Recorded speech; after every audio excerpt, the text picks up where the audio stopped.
అది నిలబెట్టుకునే మనుషులు కదా రాజకీయాల్లో ఉండాలి. మన ఇంటర్వ్యూ మొదలు పెడతాం.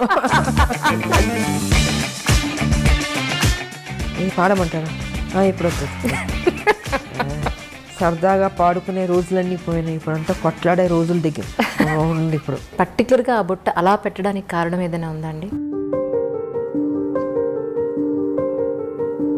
మీ నాన్నగారు అంటే మీకు చాలా ఇష్టమని షూటింగ్ టైంలో ఉన్నప్పుడు నాన్నగారు కాలం చేశారని.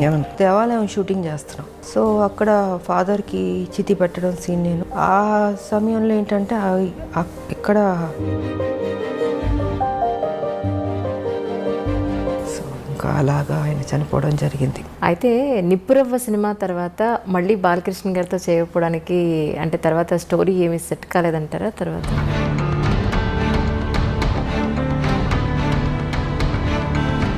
ఏం ఉండదు, ఉన్నంతసేపే నాది అది ఇది అనుకుంటాం. చనిపోయిన నెక్స్ట్ మూమెంట్ ఎప్పుడు బాడీ తీసేస్తారు అనుకుంటారు.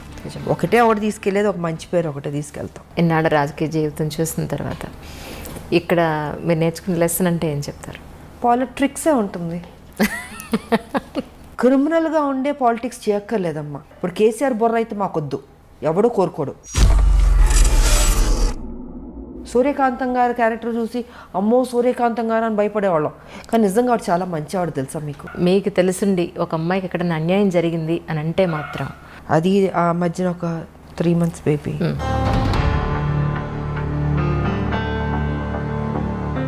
సమాజం పాడైపోయిందమ్మా చాలా బాగా. అంటే తల్లి తెలంగాణ పార్టీ ఎందుకు పెట్టాలనిపించింది, ఎందుకు టీఆర్ఎస్లో విలీనం చేశారు? కొంతమంది నాయకుల వల్ల, నేను పేరు చెప్పుకోదలుచుకోలేదు, వాళ్ళు ముఖ్యమంత్రులు కూడా కావచ్చు ఆ రోజుకి. సో వాళ్ళు ఏంటంటే ఈ తెలంగాణ రావడం వాళ్ళకి ఇష్టం లేదు.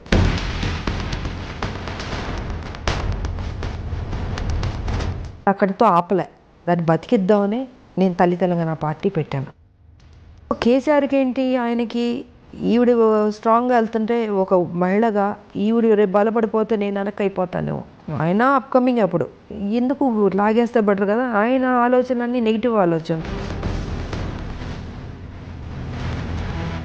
చేపించి కొన్ని కుట్రలు చేసి ఇంకా కాన్ఫరెన్స్ స్టేజ్లో నేను విలీనం చేయాల్సి వచ్చింది. సార్ విలీనం చేశాను, పోనీ అక్కడైనా కరెక్ట్గా నన్ను ఉంచాడా, అక్కడ నన్ను కరెక్ట్గా ఉంచలేదని.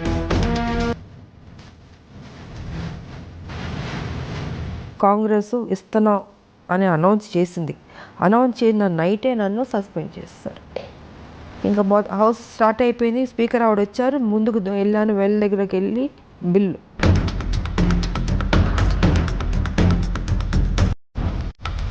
ఈయన చూస్తే ఈయన లేడు, అంటే ఆ ఘట్టంలో కూడా ఈయన లేడు. తెలంగాణ రావాలని ఇంట్రెస్ట్ లేదు ఆయనకి. ఇప్పుడు నెక్స్ట్ ఎన్నికల్లో మీకు ఒక మంచి పోస్ట్ రాబోతోంది అని చెప్పని అన్నారు, ఇది ఎంతవరకు నిజం అంటారు? 1200 మంది చనిపోయారు, వాళ్ళ ఆత్మ శాంతించాలంటే అసలు సిసలైన తెలంగాణ రావాలి అనుకుంటే ఆ తెలంగాణ రాలే, దోపిడీ తెలంగాణ జరుగుతుంది. మీకు వయసు అయిపోయింది, ఇంకెంతకాలం బతుకుంటారు? ఇంత డబ్బు తిన్నారు కదా, ఏం చేసుకుంటారు ఆయన చెప్పండి. మీ ఫ్యూచర్లో ఎలాంటి ప్రాజెక్ట్స్ అయితే మీరు ఒప్పుకునే అవకాశం ఉంటుంది? ఫ్యూచర్లో అంటారా, నాకు ఒకే ఒకటి ఉంది, ఏదో రొటీన్ సినిమాలు కాకుండా ఒక యాక్షన్ సినిమా చేద్దాం అని ఉంది నాకు.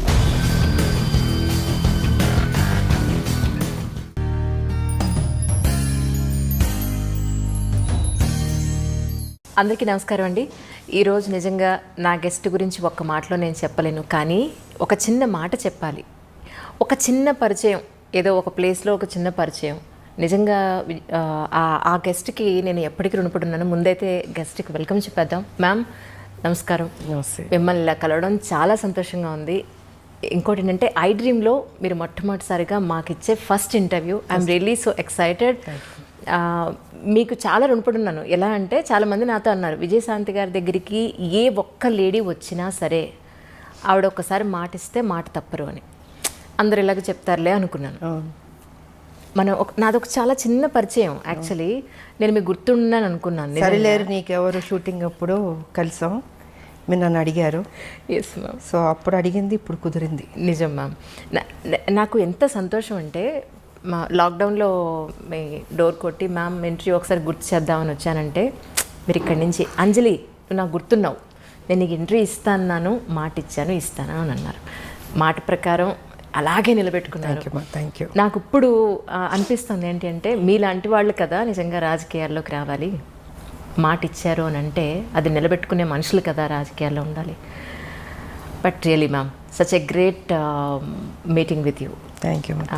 చాలా చాలా సంతోషంగా ఉంది. అది నేను నా సంతోషం చెప్పలేకపోతున్నా ఒక మాట. మన ఇంటర్వ్యూ మొదలు పెడతాం ఇలా ఇంటర్వ్యూ మొత్తం పూర్తనే ఉంటారు. రియలీ మ్యామ్ మ్యామ్ యాక్చువల్లీ మీ లైఫ్ని ఒక 3 పార్ట్స్గా తీసుకుంటే, ఒకటి మీ పర్సనల్ లైఫ్, 2 సినీ రంగ ప్రవేశం, 3 రాజకీయ జీవితం. ఈ మూడింటిని ఐ డ్రీమ్లో ఒక బయోగ్రఫీ లాగా కమింగ్ జనరేషన్స్ ఎప్పుడు ఆల్మోస్ట్ యూట్యూబ్లో 100 సంవత్సరాలు ఉంటుందట. సో దీని ఒక బయోగ్రఫీ లాగా తీసుకుని మీ జీవితంలో ఈ 3 ఎలిమెంట్స్లో ఇంపార్టెంట్ ఎలిమెంట్స్ని అలా డీటెయిల్డ్గా తీసుకుందనే ఉద్దేశంతో వచ్చిన కారణం. ఈ అవకాశాన్ని ఇచ్చిన మీకు నిజంగా చాలా చాలా ధన్యవాదాలు. ఒక్కసారి ఇప్పుడు దసరా నవరాత్రులు నడుస్తున్నాయి, చాలా డిఫరెంట్గా పెట్టారు బొట్టు. ఈ బొట్టుకి దసరాకి లేదు, నేను దీక్షలో ఉన్నాను. నేను ఆ పూజ చేస్తున్నాను, నేను నవరాత్రి పూజలు. సో కొన్ని పూజలు అంటే నేను డెఫినెట్గా నేను చేస్తూ ఉంటాను. సో ఇది నవరాత్రి కాబట్టి అమ్మవారికి ఆ దీక్షలో ఇంకా చేస్తున్నాను నేను. ప్రశాంతంగా ఉంటుంది మాకు, అంటే మార్నింగ్ అన్ని పూజలే ఉంటాయి కదా మాకు. గేట్ లోపలికి వస్తుంటేనే గేట్లోకి వస్తుంది ఒక ఫ్లేవర్, ఒక పువ్వుల వాసన, ఒక అగరబత్తి ధూపం. అది ఇల్లంతా మొత్తం పూజలు అగరబత్తులు అన్నీ ఉంటాయి. ఇంకా దేవుడు అంటే ఆ పూజ అంటే ఇంకా దానికి మనం టైం కేటాయిస్తూ ఉంటాం. కాకపోతే రాజకీయం మాకు ఉంటుంది, తప్పదు. సో దేవుడికి ఇవ్వాల్సిన సమయం ఆ సమయం నేను ఇచ్చేస్తాను. మార్నింగ్ నేను ప్రశాంతంగా ఉంటుంది ముందు. ఈ అంటే పర్టికులర్గా ఆ బుట్ట అలా పెట్టడానికి కారణం ఏదైనా ఉందా అండి? ఏమో నాకు తెలీదు. దేవుని దండం పెట్టుకుంటా అలా పెట్టేస్తాను అంతే. ఇలా పెట్టాలి అలా పెట్టాలని ఏమి ఉండదు. అది ఆ పూజ చేసినంతసేపు స్వామిలో ఆ లీనమైపోతున్నట్టు ఉంటుంది. సో అది అయిన తర్వాత అమ్మవారి దీవెనతో బుట్ట అలా పెట్టేసుకుంటాను. మరి అది అంటే సుమంగళీళ్ళు ఎప్పుడు ఇలా పెట్టాలి ఒకటి ఉంటుంది లెక్క. ఇదేమో అమ్మవారిది. అది ఒక్కసారి మీ ఫ్యామిలీ గురించి, అమ్మ నాన్న. ఫ్యామిలీ గురించి చెప్పాలంటే నేను, మా మదరు, మా ఫాదరు, ఒక అన్నయ్య, 4 కథ.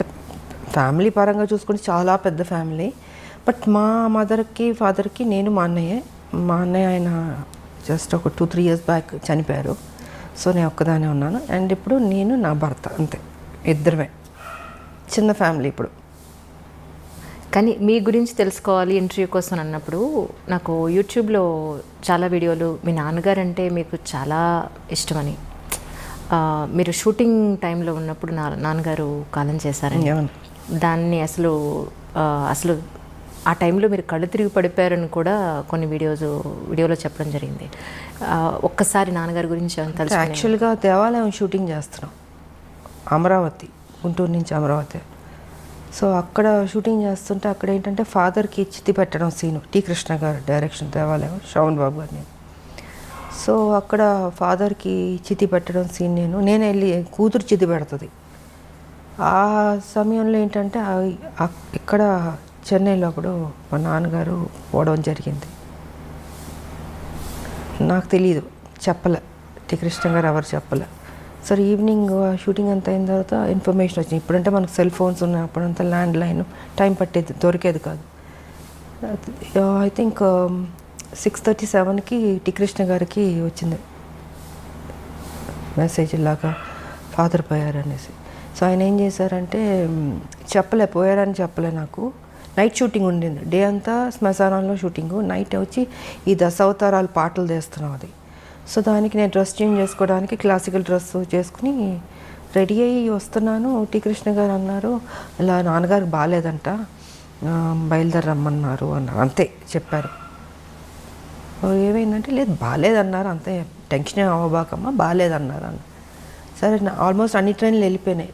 నైటు అంటే అమరావతి నుంచి గుంటూరుకు రావాలి కదా, వచ్చేటప్పటికి 11-12 అయినట్టుంది నాకు. ఇంకా 12 లాస్ట్ ఒక ట్రైన్ ఉండింది, ఆ ట్రైన్ పట్టుకుని నేను చెన్నైకి వచ్చాను. చెన్నైకి వచ్చి ఇంటికి వచ్చి చూసేటప్పటికి నాన్నగారు పడుకుని ఉన్నారు. నాకేం అర్థం కాలే, అట్లా టోటల్గా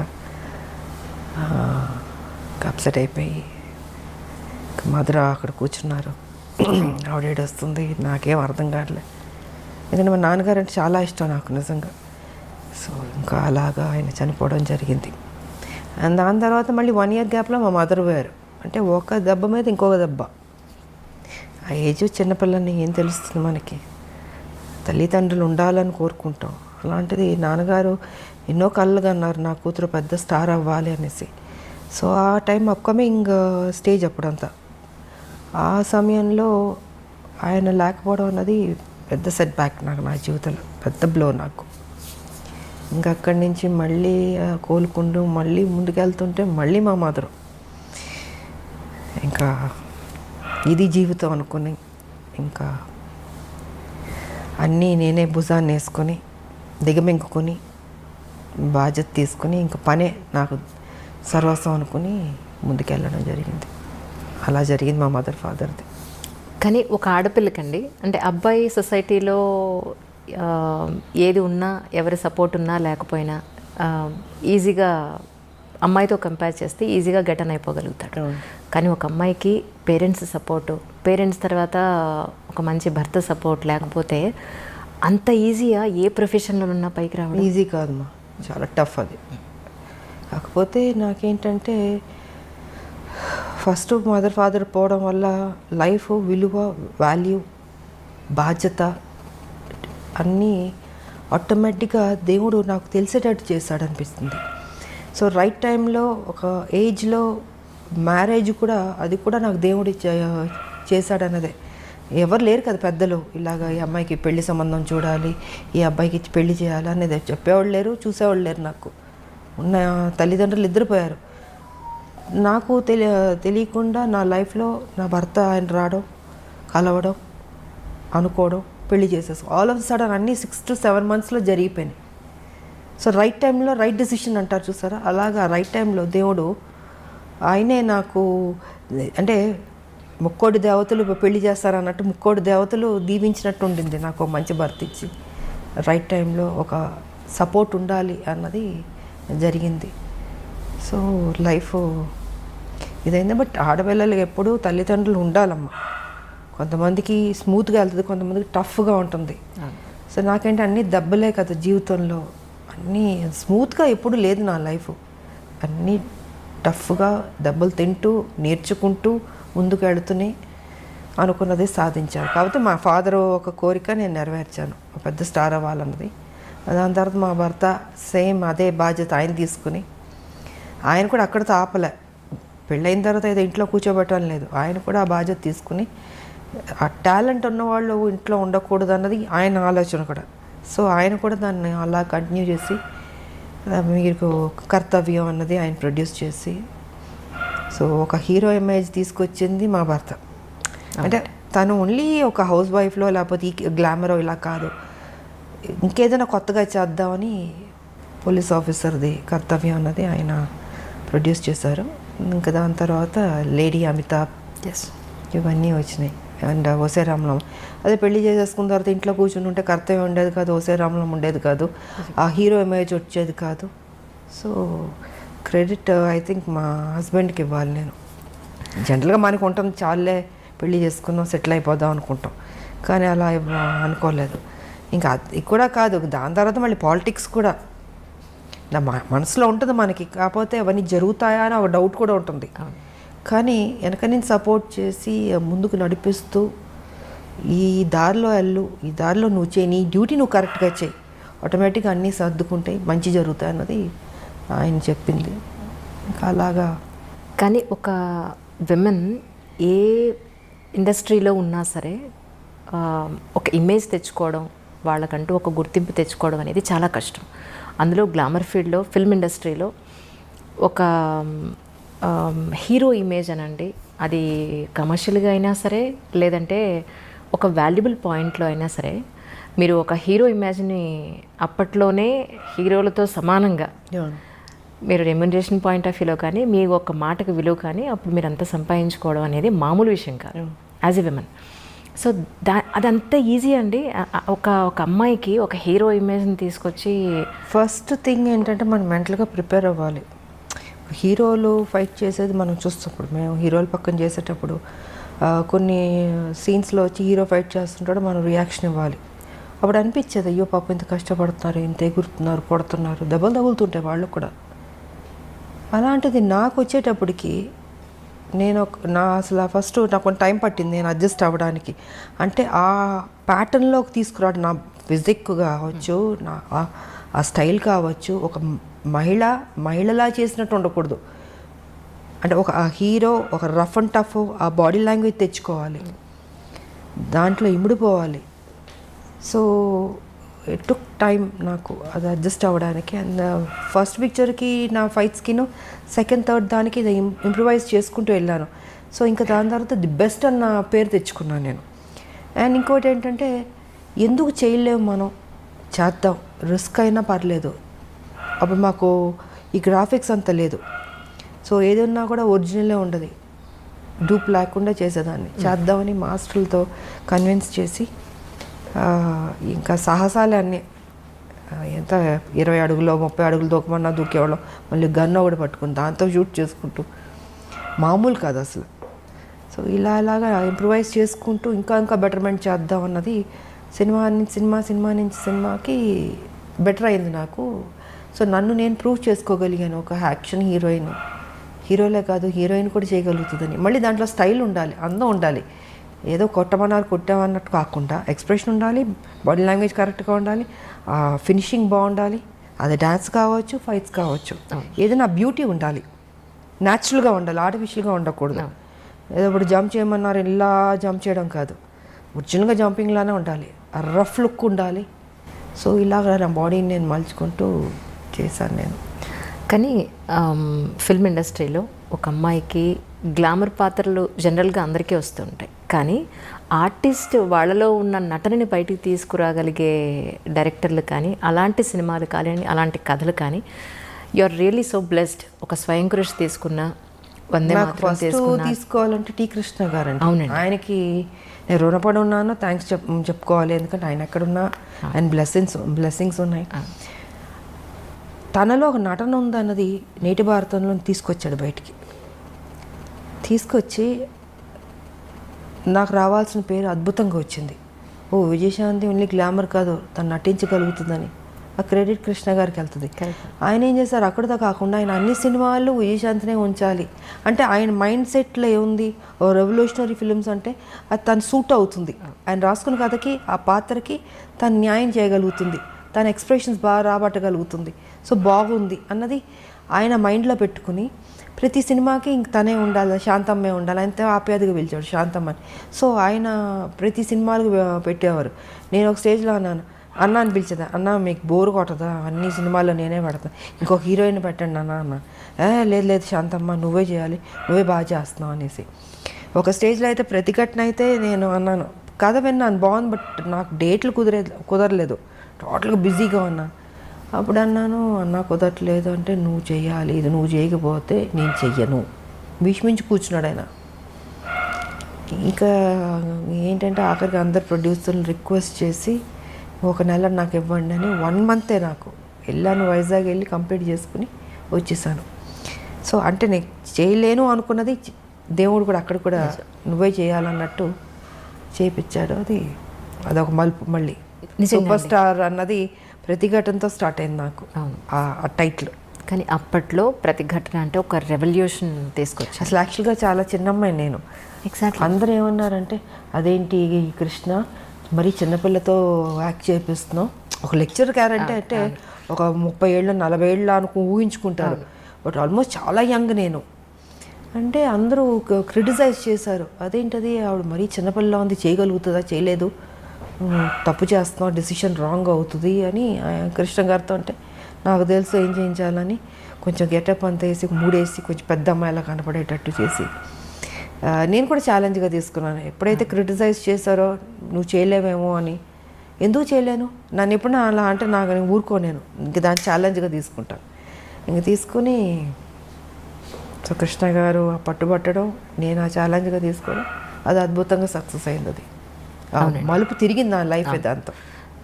మీలో నటనని బయటికి తీసుకొచ్చింది ఒక మాస్. అందరూ గ్లామర్ని చూస్తే ఆయన మాత్రం మీలో ఉన్న అంతే. ఫస్ట్ కృష్ణ గారికి క్రెడిట్ వెళ్తుంది, దాని తర్వాత మిగతా వాళ్ళందరూ మంచి డైరెక్టర్లు గొప్ప డైరెక్టర్లు పనిచేస్తారు, బట్ డిఫరెంట్ క్యారెక్టర్స్. బట్ ఆ అమ్మాయిలో ఆ టాలెంట్ ఉన్నదని తీయాలి కదా ఎవరో ఒకళ్ళు, అది టీ కృష్ణ గారు. అవును మ్యామ్. కానీ ఒక ఆర్టిస్ట్కి తన జీవితం మొత్తం మీద చూసుకుంటే మహా అయితే ఒక 2, 3 దొరుకుతాయేమో అలాంటి రేర్ మనసు, కరెక్ట్ కదా. కానీ మీ విషయంలో ఒక పెద్ద లిస్టే ఉందండి. నిజంగా నేను ప్రిపేర్ చేసుకున్నాను, చదవండి లిస్ట్. అసలు మామూలు కాదు. మీరు టీ కృష్ణ గారితో చేసిన సినిమా దగ్గర నుంచి టీ కృష్ణ గారితో దగ్గర మీరు 6 సినిమాలు కంటిన్యూస్గా చేశారు. అన్నింటికన్నా మించి అసలు మీరు చేసిన సినిమాలన్నింటిలో అద్భుతమైన ఆర్టిస్ట్ని బయట తీసుకొచ్చిన సినిమాలంటే 10ల సంఖ్యలో ఉన్నాయి. ఎవరికన్నా 3, 4 చెప్పుకోవడానికి ఉంటాయి అసలు. అలాంటిది యూఆర్ రియల్లీ బ్లెస్డ్ అండి నిజంగా. అది మా అందరూ దేవుడు ఎందుకో నా మీద కొంచెం ప్రేమ ఎక్కువైనట్టుంది, అందుకే అంత మంచి చేశాడు నాకు. మనసు మంచిది కాబట్టి మంచిగా జరుగుతుంది. నిజంగా నేను ఎప్పుడు ఎవరి గురించి చెడుగానో నాకు అనవసరం. నా పని, నా డ్యూటీ, నా ఇల్లు, అంతే. ఇదే నా ప్రపంచం అనుకున్నాను నేను. కానీ అదే ఒక అమ్మాయికి ఎక్కడన్నా మీకు తెలుసుండి ఒక అమ్మాయికి ఎక్కడన్నా అన్యాయం జరిగింది అని అంటే మాత్రం నిజంగా రాములం బయటకు వస్తుంది అనేది మొన్న అమ్మాయి విషయంలో చిన్నపిల్ల. కోర్స్ అది మహిళలకి ఎప్పుడు న్యాయం జరగాలనేది మాత్రం నేను ఫస్ట్ నుంచి పోరాడుతూనే ఉన్నాను. నా వాయిస్ రేస్ చేశాను నేను. బాధగా ఉంటుంది, ఎందుకంటే ఒక మహిళగా నాకు తెలుసు ఆ కష్టాలు ఎంత కష్టపడితే కానీ పొజిషన్కి రారు, ఎంత స్ట్రగుల్ అవ్వాల్సి వస్తుంది. ప్రతి చోట అడ్డంకి ఉంటుంది. అంటే మన ప్రొఫెషన్లో ఏ ప్రొఫెషన్ ఎన్నుకున్నా దాంట్లో అచీవ్ చేయడానికి అడ్డుపొలలు వేస్తూ ఉంటారు, వెనక్కి లాగుతుంటారు. సో ఆ పెయిన్ కానీ నాకు తెలుసు. అది కాక మొన్న జరిగిన ఇన్సిడెంట్ అయితే అది మరీ దారుణం అమ్మ. నాకు నిజంగా అది ఆ మధ్యన ఒక 3 months బేబీ, మళ్ళీ అది రిపీట్ చేయాలంటే మళ్ళీ నా మూడ్ పాడైపోద్ది. అది అంటే ఎలాంటి ప్రపంచం ఎలాగైపోతుంది, బాగుపడద్దు అనుకుంటే ఇంకా వర్స్ట్ అవుతుంది ఏంటి అన్నది నిజంగా బాధగా ఉంది. అది తెలియదు మరి మారాలమ్మా. అదే మొన్న చాలా రోజుల తర్వాత మీరు ఆ ఇష్యూ గురించి ఆ శవం అతనిది కాదు, మీరు అసలు ఏం చేశారో చెప్పండి అని డిపార్ట్మెంట్ వాళ్ళు. బికాస్ ఫస్ట్ లేదంటారు, కాస్త ఉందంటారు. అంటే ఒక వ్యక్తిని పట్టుకోవడానికి ఎందుకు ఇంత గేమ్ అనేది నేను చెప్పదలుచుకుంది ఆ రోజు. అండ్ నిజంగా నడి రోడ్డు మీద చంపాలి వాడిని, అంత కోపం వచ్చింది నాకు. సరే ఇంకా వీళ్ళు చేసే పోలీసులు చేసే గేమ్ అన్నీ చేస్తుంటారు, ఎన్కౌంటర్లు చేస్తారు, అన్నీ చేస్తారు. బట్ ఏదైనా అది కరెక్ట్ కాదమ్మా. అది వాళ్ళకి ఎలా వస్తుంది ఈ ఆలోచన తెలియట్లేదు నాకు. పాప ఆ తల్లిదండ్రుల్లో నిజంగా ఆ తల్లి నేను ఓదార్చలేకపోయినా, ఆవిడ కంటిన్యూస్ ఏడుస్తూనే ఉంది. ఆ పెయిన్ ఎంత ఉంటుందమ్మా నిజంగా, చాలా బాధ వేసింది నాకు.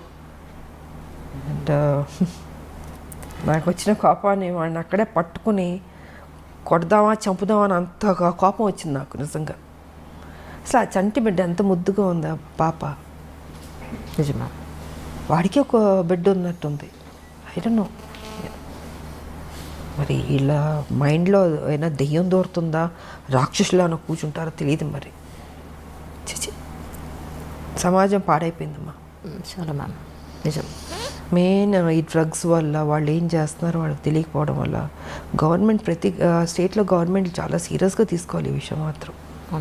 అంటే ఆ మత్తులో తేడా తెలియట్లేదు వాళ్ళకు కూడా. తల్లి చెల్లి బిడ్డ అన్న తేడా కూడా లేకుండా మృగంలాగా తయారైపోయారు. సో డ్రగ్స్ అనేది కంట్రోల్ చేయాలి, లేకపోతే టోటల్గా చట్టాలు ఇంకా స్ట్రాంగ్ చేయాల్సిందే. నాన్నగారు కాలం చేసిన తర్వాత మళ్ళీ టీ కృష్ణ గారు కాలం చేసినప్పుడు మీరు అంతగా కదిలిపోయారని చెప్పి విన్నాను మ్యామ్. అసలు అంటే ఆయన సినిమాల ద్వారా మీలో ఉన్న నటీమణిని బయటకు తీసుకురావడం ఒకటే కాకుండా ఆయనతో ఉన్నంత బాండింగ్ అంటే ఏం చెప్తారు మ్యామ్? ఒక అన్న చెల్లెల్ని ఎంత అపురూపంగా చూసుకుంటారో అలాగా ఆయన కానీ వదిన ఆవిడ కానీ ఎంతో ఆప్యాయతగా. అప్పుడు గోపీచంద్ అంతా చిన్నపిల్లలు, ఇంకొక పెద్ద బాబు ఉండేవాడు, అబ్బాయి కూడా చనిపోయాడు, పాప ఒకటి ఉంది. సో అందరూ ఒక ఫ్యామిలీలా ఉండేవాళ్ళు నిజంగా, అంత అన్యోన్యంగా. ఆయన ప్రతిదీ కేర్ తీసుకుని శాంతమ్మ ఇది చేయాలి అనేసి. అలాగన్నా ఓసారి పొరపాటు అయ్యేది, అంటే యాక్టింగ్ ఈ సీన్ సరిగా రాకపోతే ఊరుకునేవాడు కాదు, ఆయన తిట్టేవాడు. ఆయన ఈ రేపటి పౌరుల షూటింగ్లో అయితే పెద్ద సీను, కోర్టుని గుడి బయట పెట్టి లెంతీ డైలాగ్ పెట్టి చేయాలి. ఆయన అప్పటికి క్యాన్సర్తో బాధపడుతూ బెడ్ మీద పడుకొని డైరెక్షన్ చేస్తున్నారు. సో ఆ సీన్ ఏంటంటే గంటలు గంటలని చేతులు చేయాలి. నేను ఒక ప్యాటర్న్లో చేసుకుంటూ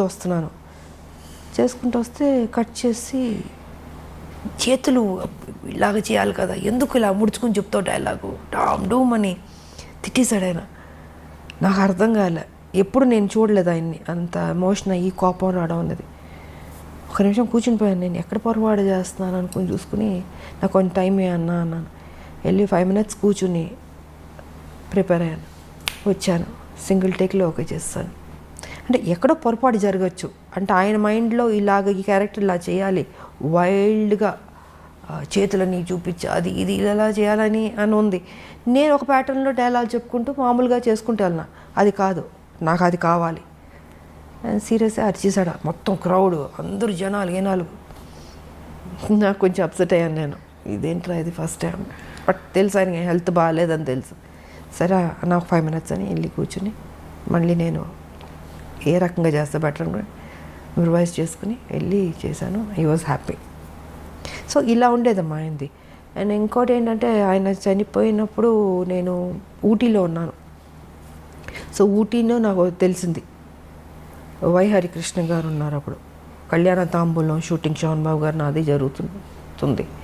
అంటే అప్పుడు తెలిసేటప్పటికి డెఫినెట్గా ఆయన నాకు ఒక గురువు, నాకు ఒక అన్న, అంత కేర్ తీసుకున్న లైఫ్ ఇచ్చిన ఒక గొప్ప వ్యక్తి. ఆయన చనిపోతే మనం ఎలా వదిలేస్తామని అక్కడి నుంచి ఊటీ నుంచి ట్రైన్ పట్టుకుని మొత్తం 2 ట్రైన్లు మారి వెళ్ళాను. నేను వెళ్ళి శ్మశానానికి వెళ్ళేటప్పటికి ఆల్మోస్ట్ అన్నీ అయిపోయినాయి. నేను రీచ్ అయ్యేటప్పటికి వదునున్నారు ఆవిడ అక్కడ. ఇంకా అప్సెట్ అయిపోయాను నేను, అంత గౌరవం నాకు ఆయన అంటే. సో అలా జరిగింది టి కృష్ణ గారు. కానీ టి కృష్ణ గారు కాలం చేసిన తర్వాత వాళ్ళ పిల్లలని చాలా దగ్గరుండి మీరు చూసుకుని వాళ్ళ చదువులతో సహా మీరు పట్టించుకున్నారని అన్నారు, అది ఎంతవరకు నిజం? అలాగని కాదు, వాళ్ళది ఏంటంటే వాళ్ళు ఎవరి దగ్గర ఏమి తీసుకోరు. వదిన ఆవిడ క్యారెక్టర్ ఏంటంటే ఒకళ్ళ సాయం తీసుకోదు ఆవిడ ఫస్ట్ నుంచి. ఆవిడ ఒక డిఫరెంట్గా, సో వాళ్ళ ఒక మెథడ్లో వాళ్ళ ఒక పద్ధతిలో వాళ్ళ లైఫ్ అలా ఉండేది. వీళ్ళు నాకు ఇది హెల్ప్ చేయాలి, ఈ హెల్ప్ తీసుకుంటాం అంటే తీసుకోరు వాళ్ళు. కొన్ని సందర్భాల్లో అడిగాము, బట్ లేదు. సరే అనేసి ఇంకా పిల్లలు ఇంకా ఫారెన్ వెళ్ళి చదువుకుని, ఇంకొక అబ్బాయి ఏమో ఇంకా నేను నా ప్రొఫెషన్లో నేను తిరుగుతూ ఇలా ఉండేది. మధ్యలో బాబురావు ఆయన ఉండేవారు ప్రొడ్యూసరు. సో వారితో సినిమా మిగతాది భారతనారి ఇవన్నీ చేసి ఇలా ఉండేది. అప్పుడప్పుడు మాట్లాడేవాళ్ళు. సో నేను ఇంకొకళ్ళని డిస్టర్బ్ చేయలేను కదా, వాళ్ళకి కొన్ని నచ్చినప్పుడు అది కరెక్ట్ కూడా కాదు అది అన్నది వాళ్ళ ఆలోచన. సో ఆ గౌరవం మాత్రం నాకు ఇప్పటికీ ఉంది. కానీ రాజకీయాల్లోకి రావాలి అనేది మీ సొంత నిర్ణయమేనండి? రాజకీయాల్లో రావాలన్నది అయితే తెలంగాణ ఇష్యూ అన్నది మైండ్లో ఉంది. బికాజ్ ఈ రజాకార్లు, నిజాం పరిపాలన, మా తాతగారి ఫ్యామిలీ, మా పెద్ద ఫ్యామిలీ ఎలా డిస్టర్బ్ అయింది, ఎలాగా అంటే ఒక చంపడానికి వస్తున్న వాళ్ళు అరిచేతిలో పట్టుకుని చిన్నపిల్లలు. మా మదర్ ఇంకా నేను ఇప్పుడు లేదు, విజయశాంత మనిషే లేదు ఇప్పుడు. ఇంకా మా మదర్కి మ్యారేజ్ అవ్వలే, ఆవిడ యంగ్, ఆవిడ పెద్ద ఫ్యామిలీ. సో అక్కడి నుంచి చంపడానికి వస్తున్నారని మా తాత ఏం చేశారు, ఆస్తి మొత్తం ఏటూరు నగరం మొత్తం వదిలి చెన్నైకి వెళ్ళిపోయారు.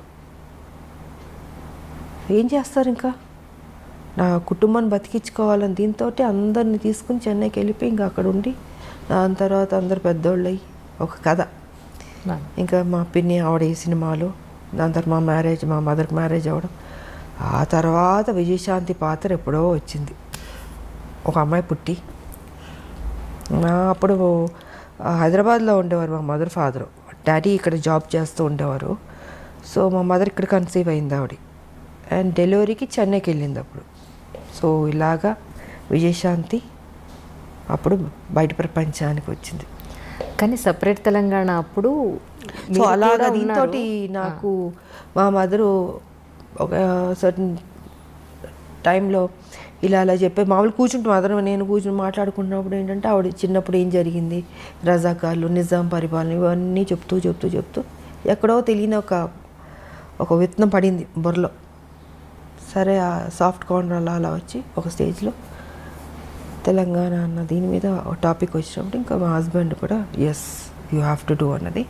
ఇంకా ఆయన నన్ను టైం వచ్చింది ఎంటర్ ది డ్రాగన్ లాగా వార్ ఫీల్డ్లోకి దిగు అన్నది ఇంకా ఆయన చెప్పడం, మనం దిగడం మొదలుపెట్టాం. 1998 జనవరి 26 బీజేపీలో చేరడం జరిగింది.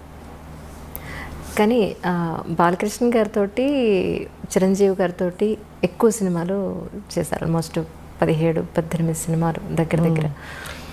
ఒక సినిమా అటు ఇటులో చిరంజీవి గారితో ఎక్కువ, బాలయ్యతో ఇద్దరు ఎక్కువ. జస్ట్ 1 or 2 మూవీస్, పెద్దగా డిఫరెన్స్ కూడా ఏం లేదు.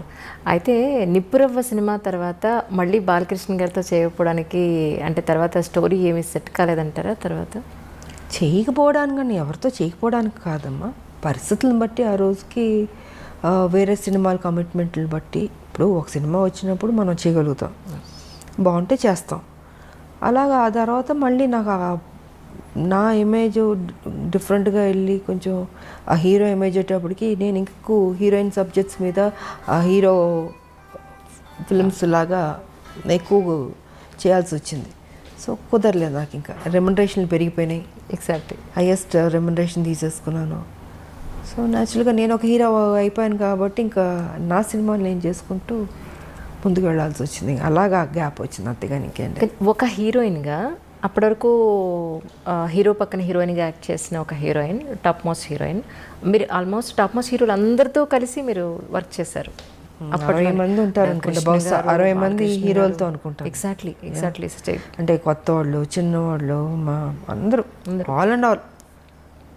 సో అలాంటి ఒక హీరోయిన్ తర్వాత మిమ్మల్ని బేస్ చేసుకుని స్టోరీస్ రావడం అనేది మొదలయ్యేది. దాని తర్వాత అలాంటి హీరోయిన్ని మళ్ళీ ఒక హీరో పక్కన పెట్టడం అని అంటే అది ఆల్మోస్ట్ ఇద్దరు హీరోల బరువు. ఒక మాట చెప్పాలంటే అది కథాపరంగా కానీ ఆర్థికంగా. అంటే హీరో ఇమేజ్ వచ్చిన తర్వాత కూడా గ్యాంగ్ లీడర్ చేశాను కదా.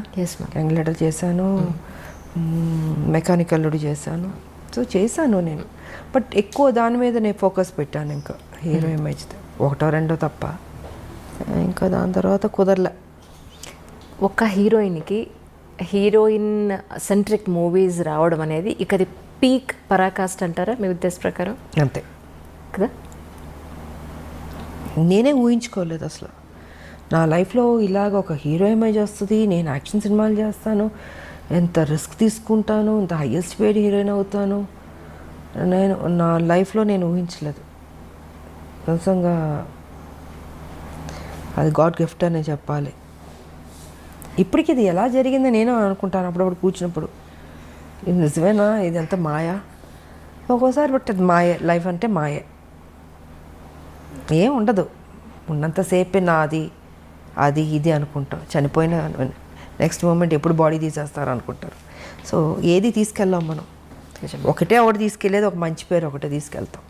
ఉన్నంత వరకు మంచి చేసామా, ఎగ్జిట్ అయ్యామా, అదే చూసుకోవాలి. 10 మందికి ఉపయోగపడాలి, ఆ హెల్పింగ్ నేచర్ ఉండాలి. ఏది తీసుకెళ్ళినప్పుడు ఎందుకు స్వార్థం ఎందుకు ఉండాలి, ఎందుకు పిసినారులా ఉండాలి? 10 మందికి అన్నం పెట్టండి, కష్టం ఉన్న వాళ్ళని ఆదుకోండి. మీరు చనిపోయేటప్పుడు ఏమో తీసుకెళ్ళరు కదా, మరి ఎందుకు ఆ మెంటాలిటీ ఎందుకు అలా ఉంటుంది మీకు? అది కరెక్ట్ కాదన్నది నేను చెప్పదలుచుకుంది. 10 మందికి ఉపయోగపడి 10 మందికి కష్టంలో ఆదుకున్నా అనుకో, మనం చనిపోయిన తర్వాత అయ్యో మంచోళ్ళ ఆవిడ, మంచిది, మంచి చేసింది, అదొక్కటే తీసుకెళ్తాం. నిజం. మనకు కూడా తృప్తి ఉంటుంది జీవితంలో. బతుకున్నంత వరకు మంచి చేసాము, దేవుడా నాకింత చేస్తావు, నేనేం చేశాను, సమాజానికి ఏం చేశాను అన్నది ఉంటుంది కదండి. సో ఆ సమాజానికి ఏం చేయాలన్నది రాజకీయ పరంగా చేయగలుగుతాం, లేదా సోషల్ వర్క్ చేయగలుగుతాం. సోషల్ వర్క్ చేశాను, రాజకీయ పరంగా నేను చేసుకుంటూ వెళ్ళాను. బట్ దాని పెద్ద ఆర్భాటంగా పబ్లిసిటీలు చేసుకుని నాకు నచ్చదు. మొన్న కూడా మీ పుట్టినరోజు నాడు ఎంతమంది వచ్చారు మ్యామ్ ఆ రోజు? నేను చెప్పాను, నేను చూపించుకోను. అవును, నాకెందుకు అది, నాకు అది పబ్లిసిటీ చేస్తుంటే నువ్వు నిజంగా సేవ చేసినలాగా ఉండదు, స్వార్థం కోసం అన్నట్టు ఉంటుంది. సో అందుకే వదిలేయండి, నాకు తోచింది నేను చేసుకుంటూ వెళ్ళిపోతుంటాను అన్నది నా ఆలోచన విధానం. తల్లి తెలంగాణ పార్టీ కింద మీరు చాలా వైద్య సేవలు కూడా అందించారు అప్పట్లో. సో దాని గురించి కూడా ఎక్కడ మీరు ఎప్పుడూ చెప్పుకోలేదు. అదే నేను చెప్పనమ్మా, చదివించేవాళ్ళని చదివిస్తాం, ఇంకా ఆర్థిక పరంగా అందిస్తాం. ఇవి చాలా రకరకాలు ఉంటాయి, మళ్ళీ చెప్పుకోవడం ఎందుకు వేస్ట్. సో నాకు తృప్తి, నా జీవితంలో ఇది ఒక మంచి చేస్తాను, ఒక చిన్న సాటిస్ఫాక్షన్. నాకు ఎవరికైనా ఏదైనా చేస్తే ఎందుకో తెలియదు, ఒక ఆనందం వస్తుంది. నాకు చేసుకోవడం కన్నా ఎదుటోళ్ళు చేస్తే సంతోషపడతాను నేను. సో నా లైఫ్ పద్ధతి అది. అంటే చాలామంది విమర్శకులు అనండి, లేదా మీ గురించి తెలుసుకోవాలనుకునే వాళ్ళనండి, తల్లి తెలంగాణ పార్టీ ఎందుకు పెట్టాలనిపించింది, ఎందుకు టీఆర్ఎస్లో విలీనం చేశారు అని అంటే మేము ఎందుకు పెట్టాలంటే ఆ రోజుకున్న పరిస్థితి ఏంటంటే, ఒక మహిళగా ఇది నా బరువు నా భుజాన్ని వేసుకున్నాను. నా మెంటాలిటీ ఏంటంటమ్మా, ఒక ఇష్యూ నేను టేకప్ చేస్తే అది అచీవ్ చేసి దాంట్లో సక్సెస్ చూసే వరకు నేను నిద్రపోను. దానివల్ల నేను ఎంత కోల్పోతున్నానో సిద్ధపడతాను.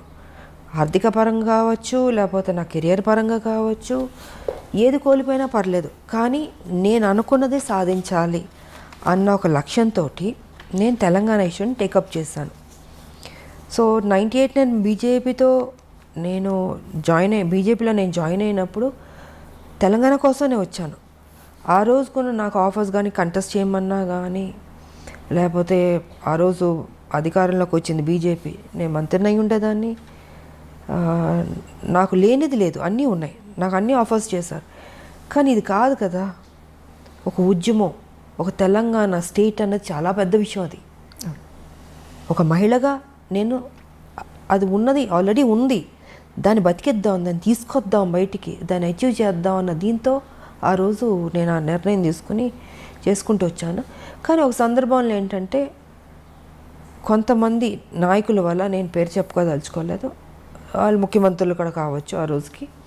సో వాళ్ళు ఏంటంటే ఈ తెలంగాణ రావడం వాళ్ళకి ఇష్టం లేదు. సో దీనివల్ల నేను ఆ రోజుకి ఉన్న పరిస్థితికి నేను పార్టీ విడిచి బయటకు రావాల్సి వచ్చింది. చెప్పాలంటే కూడా చెప్పచ్చు, it's because of TDP. Chandrababu గారు ఆ రోజు పరిస్థితిలో వాళ్ళు అలయన్స్లో ఉన్నారు అందరూ. వాళ్ళు ఏంటంటే ఒప్పుకోవట్లేదు. ఇప్పుడు ఇవాళ మనకి మోడీ గారికి ఉన్న మెజారిటీ, ఫుల్ మెజారిటీ అప్పుడు లేదు. Number of alliance partners, ADMK కావచ్చు, డిఎంకే కావచ్చు, మన అదేంటి టీడీపీ కావచ్చు, ఇలా నెంబర్ ఆఫ్ పార్టీస్ ఉంది. కాబట్టి అదేంటంటే అవుట్ ఆఫ్ ద వే వెళ్ళి ఇవ్వాలి. ఫుల్ మెజారిటీ వచ్చి ఉంటే ఇచ్చేసేవాళ్ళు, కానీ రాలే. మిగతా అలయన్స్ పార్టీల మీద ఉండాల్సి వచ్చింది వాళ్ళ సపోర్ట్తో. అప్పటికీ నేను ఫైట్ చేశాను, మ్యాక్సిమం నేను ఫైట్ చేశాను. ఇంకొక స్టేజ్లో అయితే ఇంకా సరే, ఇప్పుడు వాళ్ళ ఆలోచన వాళ్ళకు ఉండొచ్చు, చంద్రబాబు గారు కలిసి ఉండాలని. కానీ తెలంగాణకి ఎంత అన్యాయం జరుగుతుందో, ఈ స్టేట్ వస్తే వాళ్ళకి బెటర్ అవుతుంది కదా అన్నది నాకు. Yes ma'am. 69 ఉద్యమం తీసుకున్నా, ఇంతకుముందు అనేక మంది త్యాగాలు చేశారు, కొట్లాడారు. కానీ ఎక్కడో చోట ఆగింది, మళ్ళీ దానికి ప్రాణం పోయాలి, మళ్ళీ ముందుకు తీసుకెళ్ళాలి అనేది నా ఆలోచన. సో నేను ఆ రోజుకి మ్యాక్సిమం నేను కొట్లాడితే వాళ్ళు అది జరగనివ్వకుండా అడ్డుపడడం వల్ల ఇంకేది కుదరదేమో అనేసి ఇంకప్పుడు పార్టీ నుంచి బయటకు రావాల్సి వచ్చి అది అక్కడితో ఆపలే, దాన్ని బతికిద్దామని నేను తల్లి తెలంగాణ పార్టీ పెట్టి ప్రతి ఇష్యూ మీద కొట్లాడాను. నేను 4.5 years నడిపాను, 2009 వరకు సో 2009 వరకు ఉన్నప్పుడు అప్పుడు టీఆర్ఎస్ వాళ్ళు వచ్చి నన్ను బతిమలాడి రమ్మని, అసలు ఆలోచన లేదు నాకు, అసలు టీఆర్ఎస్లో వెళ్ళాలి లేదు. వాళ్ళ కేసీఆర్ గారి గురించి మీకు అందరికీ బాగా తెలుసు, ఆ రోజు తెలిసే పరిస్థితిలో లేదు. కానీ నాకు తెలుసు, నాకు పెద్ద ఇంట్రెస్ట్ కూడా లేదు. నా పార్టీ ప్రెసిడెంట్ నేను. 4.5 years నుంచి ప్రతి ఇష్యూస్, రైతులు కావచ్చు, స్థానికుల ఉద్యోగాలు కావచ్చు, మూసీ నది కావచ్చు, విష జ్వరాలు కావచ్చు, కరెంటు కావచ్చు, యువకుల ఇష్యూ కావచ్చు, ఉద్యోగస్తులు కావచ్చు, ఇవన్నీ ఇష్యూస్ ఒకటి కాదు. ఇంత కొట్లాడుతూ దూకుడుతూ వెళ్తున్నప్పుడు అప్పుడు వైఎస్ రాజశేఖర రెడ్డి గారు వీళ్ళందరూ అమ్మో ఈ అమ్మాయి బాగా దూకుడు మీద వెళ్తుంది అంటే, బాగా చేస్తున్నాను నేను, నా డ్యూటీ నేను కరెక్ట్గా చేస్తున్నాను. కరెక్ట్. సో ఓ పక్కన మెచ్చుకునేవారు, బయట మెచ్చుకునేవారు. బట్ ఈ అమ్మాయి దూకుడు మీద వెళ్తే ఇంకా స్ట్రాంగ్ అయిపోతుంది, బలపడకూడదు అని కొంతమందికి ఉండొచ్చు. సో కేసీఆర్కి ఏంటి, ఆయనకి ఈవిడ స్ట్రాంగ్గా వెళ్తుంటే ఒక మహిళగా ఈవిడ రేపు బలపడిపోతే నేను వెనక్కి అయిపోతానేమో. అప్పుడు ఈ వాజ్ సో ఆయన అప్కమింగ్ అప్పుడు పార్టీ పెట్టుకుని 2001లో. సో ఈ అమ్మాయి ఇంత బోల్డ్గా వెళ్తుంది కదా, ఎందుకు లాగేస్తే బెటర్ కదా, ఆయన ఆలోచనలన్నీ నెగిటివ్ ఆలోచనలు. నాకు కొంతవరకు అర్థమైపోయింది ఈయన కరెక్ట్గా ఉంటాడని. బట్ ఈయన ఏంటంటే మనుషులు కబురు పెట్టి, జయశంకర్ గారు మేధావులు వాళ్ళతో వీళ్ళతో ఏంటంటే మర్జ్ చేయమని నా మీద ఫోర్స్ పెట్టేవారు. నేను ఎందుకు అంటాను, రెండూ ఒక కాజ్ మీద వెళ్తున్నప్పుడు మీరు తెలంగాణ కోసం, నేను తెలంగాణ కోసం. మీరు ఇప్పుడు వచ్చారు, నేను 98 నుంచి నేను మొదలు పెట్టాను. సో ఇద్దరం కలిసి ఉద్యమాలు చేద్దామండి. నేను ఎందుకు నా పార్టీ మీ దాంట్లో విలీనం చేయాలి. ఆయన ఏంటంటే డొంక తిరుగుడు తిప్పి మిగతా మేధావులతోటి, జయశంకర్ గారితో అందరి మీద ఇలా కాదు ఇలా బాగుంటుంది, ఇలా కాదు ఇలా బాగుంటుంది అనేసి చాలా డిస్కషన్స్ జరిగినాయి. ఇంకా ఆఖరికి ఏం తీసుకొచ్చాడంటే ఇంక మనం ఏదో కరెక్ట్ కాదు, వాళ్ళే కరెక్ట్ అన్న ఫీలింగ్తో చేపించి కొన్ని కుట్రలు చేసి ఇంకా కాన్ఫరెన్స్ స్టేజ్లో నేను విలీనం చేయాల్సి వచ్చింది. లేకపోతే విలీనం చేసి ఉండేది అది కాదు. సార్ విలీనం చేశాను పోనీ అక్కడైనా కరెక్ట్గా నన్ను ఉంచాడా, అక్కడ నన్ను కరెక్ట్గా ఉంచలేదు. ఆయన జేరన్ దగ్గర నుంచి నన్ను సస్పెండ్ చేసి బయటికి పంపించే వరకు ఇదే టెన్షన్ నాకు. నేను ఎంపీగా పోటీ చేసినప్పుడు కూడా నన్ను ఓడగొట్టాలని చూశాడు ఆయన. బట్ లక్కీగా నేను గెలిచాను నేను. సో గెలిచిన తర్వాత వెంటనే మళ్ళీ ఏదో ఒక నిందేయడం, ఒక సాకు చూపించడం, దాంతో నాతో మాట్లాడడం మానేశారు. 6 months ఎంపీగా గెలిచిన తర్వాత 6 months అని దూరం పెట్టాడు, మాట్లాడలే. నా కాన్స్టిట్యున్సీ పనులు నేను చేసుకున్నాను. మళ్ళీ ఈయన నిరాహార దీక్ష చేయబెట్టాడు. దాని తర్వాత ఈయన చచ్చిపోతాడేమో నేను మొత్తం ఢిల్లీ వాళ్ళతో మాట్లాడి గవర్నర్తో మాట్లాడి, తివారీ గారు గవర్నర్ అప్పుడు తివారీ గారు ఉన్నారు, సో చిదంబరం గారు ఉన్నారు అప్పుడు, he was home minister. So మిగతా అందరితో మాట్లాడి ఈయన నిరాగదీక్ష చేస్తున్నారు, ఆయన చనిపోతాడేమండి, హెల్ప్ చేయండి ఆయన్ని. అప్పటికి మాటలు లేవు నాకు ఆయనకి. సో ఈ రకంగా చేసాం. అప్పుడు ఆ సందర్భంలో మళ్ళీ ఆయన కలిసి ఆయన హాస్పిటల్లో ఉన్నప్పుడు అప్పుడు మాట్లాడుకోవడం జరిగింది. మళ్ళీ మాట్లాడుకుని మళ్ళీ పార్టీలో మళ్ళీ మామూలైన తర్వాత మళ్ళీ నా మీద ఇదే అది ఎప్పుడు ఆయన ఒక టైం వెయిట్ చేస్తూ కూర్చున్నాడు, ఈవిని ఎప్పుడు బయటికి పంపించేద్దామని. సో 2013లో కాంగ్రెస్ ఇస్తున్నాం అని అనౌన్స్ చేసింది. అనౌన్స్ చేసిన నైటే నన్ను సస్పెండ్ చేస్తాడు. మేము ఆ మేడంని, విజయశాంతి గారిని మేము సస్పెండ్ చేయలేదు, ఆవిడే పెట్టకుండా మీరు యూట్యూబ్ కాదండి, మీరు యూట్యూబ్ కప్పుకున్నారు అని చెప్పి మీరు యూట్యూబ్లోకి వెళ్ళొచ్చు. అక్కడ మొత్తం మీకు ఇవాళ కేసీఆర్ అసెంబ్లీ సాక్షిగానే అబద్ధాలు చెప్తున్నాడు. సో మీరు యూట్యూబ్కి వెళ్తే కేసీఆర్ 2013లో నన్ను సస్పెండ్ చేసింది ఆల్మోస్ట్ ఆల్ ద ఛానల్స్లో వచ్చింది. నైట్ 12 o'clock అది మీరు చూడొచ్చు. నేను జరిగింది చెప్తే నాకు అబద్ధాలు చెప్పాల్సిన అవసరం నాకేం లేదు. కేసీఆర్ లాగా ఇవాళ అసెంబ్లీలో నేను 3 ఎకరాలు ఇస్తానని చెప్పి నెక్స్ట్ కట్ చేస్తే నేను అసలు ఆ మాట అన్నే లేదేదో అని చెప్తున్నాడు. యాజ్ అ చీఫ్ మినిస్టర్గా ఆయన ఇంత అసెంబ్లీ సాక్షిగా చెప్పి ఇవాళ లేదు అంటున్నానంటే ఆయన ఎలాంటి వ్యక్తి మీకే అర్థం కావాలి. సో జరిగింది నేను చెప్తున్నాను. 2013లో నన్ను సస్పెండ్ చేసిన తర్వాత నా కాన్స్టిట్యున్సీలో నేను ఎంపీగానే ఉన్నాను, నా పని చేసుకుంటూ ఉన్నాను. 2014లో పార్లమెంట్లో బిల్లు పాస్ అయింది. అప్పుడు బిల్లు పాస్ అవుతున్నప్పుడు నాకు ఆయనకి మాట్లాడలేదు, కానీ ఆ రోజు ఫస్ట్ టైం నన్ను వచ్చి ఎలా ఉన్నావు విజయ అని ఒకే ఒక మాట అన్నాడు, బాగున్నా అన్న. సో ఫైనల్గా అది ఆ రోజు ఇంకా లాస్ట్ డే. ఇంకా అప్పుడు కాంగ్రెస్ పొన్నం ప్రభాకర్ వీళ్ళందరూ చాలామంది ఉన్నారు. మీరు వస్తారా అన్నాను. నేను ఉంటాను అది అన్నాను.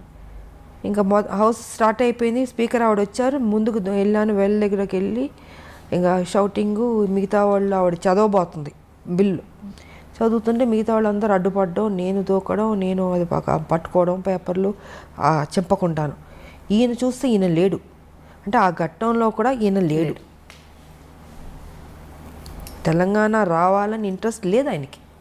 ఉంటే ఆ ఒక్క ఎప్పుడు బిల్లు పాస్ అవుద్దని కొన్ని కోట్ల మంది ఎదురు చూస్తాం. ప్రపంచం మొత్తం తెలంగాణ వాళ్ళు అక్కడక్కడ ఉంటుంటారు కదమ్మా. సో అన్ని చోట్ల నేను తెలంగాణ వాళ్ళు ఎప్పుడు జరుగుతుందా, ఎప్పుడు బిల్లు పాస్ అవుద్దని ఉంటున్నారు. అలాంటి సమయంలో ఈయన అక్కడ కదా ఉండాలి, అక్కడ లేకుండాను బయటికి వెళ్ళిపోయాడు.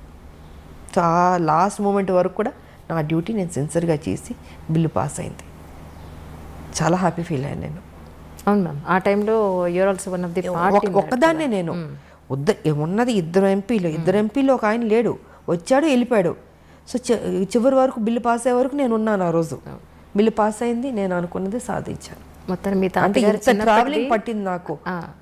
బీజేపీ నుంచి, నా తల్లి తెలంగాణ నుంచి, టీఆర్ఎస్ దగ్గర నుంచి, కాంగ్రెస్ దగ్గర నుంచి ఇంత ట్రావెలింగ్. ఈ ట్రావెలింగ్లో ఎక్కడ నా స్వార్థం చూసుకోలేదు. విజయశాంతి ఒక పెద్ద స్టారు, తెలంగాణ కోసం కొట్లాడుతుంది. ఆవిడ అడిగితే ఏదో ఇవ్వడానికి అన్ని పార్టీలు రెడీ. ఆయన మిగతా పార్టీలు అందరూ నాకు ఏం కావాలో తీసుకోండి, మా పార్టీలోకి రండి అన్నీ అడిగారు. కానీ ఎప్పుడూ పదవులకి కానీ దేనికి నేను లొంగలే. నేను దేనికి వచ్చాను? తెలంగాణ కోసం. అది నాకు ముఖ్యం.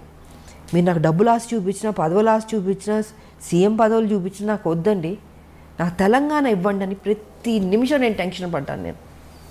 సో ఇలా జరిగింది నా కెరియర్, పొలిటికల్ కెరియర్ ఇలా ఇంత స్ట్రగుల్తో కూడి. బట్ ఫైనల్గా నేను అనుకున్నది అచీవ్ చేశాను. అది నాకు. ఎప్పుడైతే మీ తాతగారు అప్పటి రోజుల నుంచి ప్రాణం చేతపట్టుకుని మీరు అక్కడికి వెళ్ళారు, మళ్ళీ ఇన్నాళ్ల తర్వాత మీ కళ నెరవేరింది అనుకోవచ్చు. అదే రాసి ఉంటుంది, ప్రతి బియ్యం మీద పేరు రాసినట్టు నాకు రాసింది తెలంగాణ నువ్వు కొట్లాడాలి, పార్లమెంట్లో నీ చేతుల మీదుగా రావాలి అన్నది రాసినట్టుంది. అది జరిగింది. మరి ఇంతకుముందు ఇంతమంది ఎంపీలు గెలిచారు, ఎప్పుడు రాలేదు. ఫైనల్ ఇద్దరిలో ఒకళ్ళు. నా డ్యూటీ నేను సక్రమంగా చేశాను. సార్ విమర్శించే వాళ్ళు విమర్శిస్తారు, విమర్శించేటట్టు చేస్తారు కేసీఆర్. దీన్ని నేను పెద్ద పట్టించుకోవాల్సిన అవసరం లేదు. నా మనస్సాక్షికి తెలుసు, నా నిజాయితీ తెలుసు. నేను సిన్సియర్గా పనిచేస్తాను తెలంగాణ కోసం. రీసెంట్గా బీజేపీలో నాయకులు ఒక ఆయన అన్నారు ఏంటంటే, విజయశాంతి గారికి ఇప్పుడు కమింగ్ ఎలక్షన్స్లో ప్రత్యక్ష రాజకీయాల్లో పోటీ చేస్తున్నారండి, ఒక పెద్ద పోస్ట్ రాబోతోంది. ఎందుకు అని అంటే ఆవిడకి దేని మీద ఆశ లేదు, వాళ్ళకంటూ ఎవరున్నారండి, మొగుడు పెళ్ళం వాళ్ళిద్దరు తప్ప ఇంక వాళ్ళకి ఇంకేం కావాలి. ఇప్పుడు వెనకాతల పిల్లలు ఉన్నారు, లేకపోతే ఇంకా పెద్ద ఫ్యామిలీ ఉంది, వాళ్ళ కోసం కూడబెట్టాలి అనేది లేదు. ఆవిడకి ఇంకేం కావాలి, సొసైటీ గురించి తప్ప ఇంకా పెద్దగా ఆలోచించే పరిస్థితి లేదు. మేడం అయితే ఆ పరిస్థితిలో ఉన్నారు కాబట్టి ఇప్పుడు ప్రత్యక్ష రాజకీయాల్లో చాలా డైరెక్ట్గా ఇప్పుడు నెక్స్ట్ ఎన్నికల్లో మీకు ఒక మంచి పోస్ట్ రాబోతోంది అని చెప్పని అన్నారు. ఇది ఎంతవరకు నిజం అంటారు? ఒకటమ్మా, నేను ఏనాడు పోస్టుల కోసం పరిగెత్తిందో తాపత్రయపడిందో నా లేదు. నా ప్రజలకు మేలు జరిగితే చాలు, నన్ను ఏం చేయమంటారు చెప్పండి, నేను చేస్తాను. నా జీవితం అన్యాయం అయిపోయినా పర్లేదు, కానీ నా ప్రజలు 4 కోట్ల ప్రజలు, వాళ్ళకి మేలు జరిగితే చాలు అన్నదే తప్ప ఇంతకాలం ఎన్ని నాకు రెడ్ కార్పెట్లు వేశారమ్మా. మీకు ఏం కావాలో చెప్పండి, మీరు మా పార్టీలో రండి, ఇది ఇస్తా అది ఇస్తా. నమస్కారం కూడా పెట్టాను. నా తెలంగాణ ఇవ్వండి చాలు, ఇంకా అంతకంటే మిమ్మల్ని నేనేం కోరుకోను. నేను నాకు పెద్ద ఆశ లేదమ్మా, డబ్బు అన్నీ చూశాను కదా, ఇంకేముంటుంది. మీరు చెప్పినట్టు నాకేమీ లేదు. నా పిల్లలు కూడా వద్దు అనుకున్నా, అన్నీ వద్దు, తెలంగాణ వస్తే చాలు, 4 కోట్ల మంది బతుకుతే చాలు. సో అలా ఉండింది. అండ్ ఇప్పుడు పార్టీ ఏ బాధ్యత ఇచ్చినా అది నా బాధ్యతగా అనుకుంటాను, నా డ్యూటీగా చేస్తాను నేను. అయ్యో అది పెద్ద పోస్టు, ఇది పోస్టు, నాకేమీ లేదు. ఎంత పెద్ద, ఎందుకంటే ఇంకా పెద్దది హిమాలయ అంత పెద్దది ఇచ్చినా కూడా ఇదే విజయశాంతి, అదే బాధ్యత, అదే సేవ ప్రజలకి. ఎందుకు పిల్లలు లేరు, ఇంక దేనికి నేనేం చేసుకోవాలి? నేను మా హస్బెండ్ ఇద్దరమే తెలంగాణ కోసం అన్నీ పక్కన పెట్టేశాను. సో ప్రజలకు బాగా జరిగింది అనుకో. నా బాధ ఇవాళ ఏంటంటే, ఇంత కష్టపడి తెలంగాణ సాధించాం, 1200 మంది చనిపోయారు, వాళ్ళ ఆత్మ శాంతించాలంటే అసలు సిసలైన తెలంగాణ రావాలి అనుకుంటే ఆ తెలంగాణ రాలే, దోపిడీ తెలంగాణ జరుగుతుంది. ఇది నాకు బాధగా ఉంది. దీని మీద నేను ఫైట్ చేస్తున్నాను. నేను కేసీఆర్ గారు కూడా ఒక్కసారి మేము గుండె మీద చేపెట్టుకుని ఆలోచించండి, మీరు చేస్తుంది రైట్ ఆర్ రాంగా అని. మీకు వయసు అయిపోయింది, ఇంకెంతకాలం బతుకుంటారు? కనీసం మీరు వెళ్ళే లోపల మంచి చేసి వెళ్ళాలన్న ఆలోచన మీకు తట్టట్లేదు కేసీఆర్ గారు. మనం ఎన్ని మాటలు మాట్లాడుకున్నాం తెలంగాణ, ఎన్ని విషయాలు మనం డిస్కస్ చేస్తాం తెలంగాణ. ఇవాళ ఏమైపోయింది? మీకు ఎలా మనసు వస్తుంది ఆ అమాయక ప్రజలను మోసం చేయాలని? మీకు దేవుడి భక్తి ఉంటుంది, ఒకసారి ఆలోచించండి.